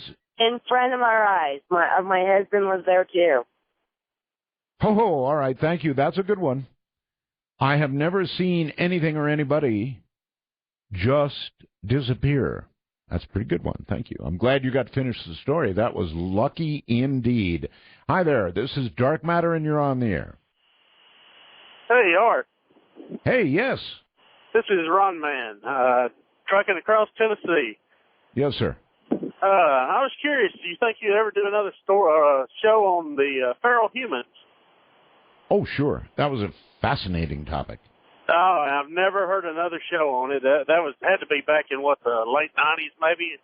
Something like that. Oh, that's right. And you know the reason I did it? I found somebody because there was a movie about feral humans, and I found it really fascinating that in this modern day and age, actually America's a lot bigger than you think it is. There's a lot of wild areas. Could a feral human exist? Yes, they could, and they have. Yes. I was talking to someone today about that very thing, about how much wide open space, even here in Tennessee, people think it's all populated. But best I remember, wasn't that up around the Red River Gorge area of Kentucky? So it's not far from here anyway.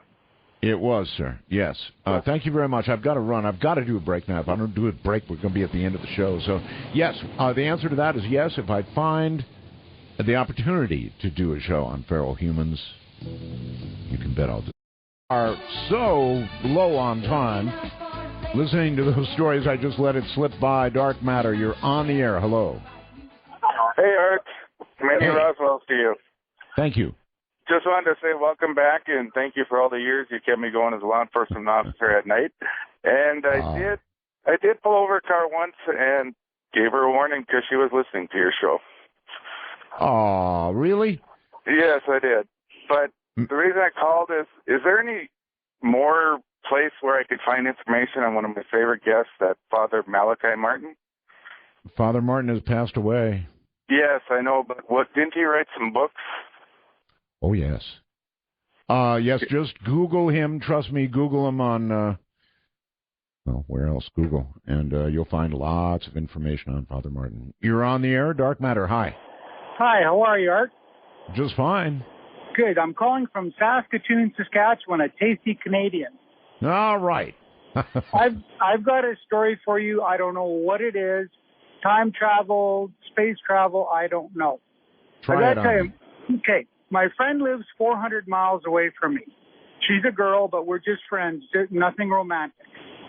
Uh-huh. I was at home, and I had a couple glasses of wine, and I actually fell asleep on my couch watching a football game, college football game. So I wake up at 2:30 because the dog jumped on me and, wanted to go outside to do her business. So I did that and went to bed. I get a phone call about 7 o'clock in the morning from my friend Rhonda, and she says to me, "Why did you leave without telling me you were going?" Whoa. And I said, "What are you talking about?" She says, "Well, you were here last night, remember?" And I go, "What?" She said, I was sitting in my kitchen crying because her and her boyfriend, she had told me, had broken up, and you spent the night comforting me. And I said, "Rhonda, I'm at home. I'm 400 miles away." Right. She said, No. You're pulling my leg. She said, "Now I'm mad at you because now you're telling me, you don't believe me, and you were here." Anyway, she moved back to my home city. Yes. And get this, I walked into her house to help her move and pack and everything. And when I stepped into her house, and I had never been there before, it was like, oh my God, I've been here before. And every hair on my body, it was like somebody dumped cold water on me. And I looked I said, I've been here before. I've heard college football has a strange effect on people, but that's over the top, all right. So in other words, when you thought you were asleep on that couch, you were actually comforting her. Yes. How far away? 400 miles. 400. And get this, she even said to me, she said, "Don't you remember about 2:30 you had to take Jessie out for her pee?" Now, I don't know if that's a ghost story or time travel. And Rhonda and I have talked about this ever since, and it's like we can't talk about it because it both sends shivers up our spines. I hear you. I don't know what you would call that either, but worthy of being told here on Dark Matter. That's for darn sure. Well, thank you very much, Art, for listening to me, and Mega Roswell. Take care, my friend. That is wild. Dark Matter, you're on the air. Hello. Hi, Art. Did you realize that they have been able to levitate frogs using 16 Tesla units of electromagnetic energy? They've been able to levitate what? Dogs? Frogs. Oh, yeah. I've seen frogs levitate. That just blew me away, and it made me think of Maurice Cotterill. I'd really like to see you get him on again. That'd be fun. Yes, I've seen frogs levitate. It's an amazing thing to see, isn't it? Yeah, I want to take a ride. I take rides every night, my friend. I've got a question about your antenna. Okay, real quick. Is it possible that the flow of magnetic energy over the Earth, over such a large conductor as the antenna that you have, generates electricity via the laws of Faraday's laws? Of course it's possible. I would like some precise measurements made. I'd like to know more about it, whether it could be utilized, whether I could, charge with it, whether I could do something productive with it. I really want the answers myself. Awesome. First time, long time. Have a good night, man. You too, my friend. Take care, and I think we'll do a wrap on this week at that.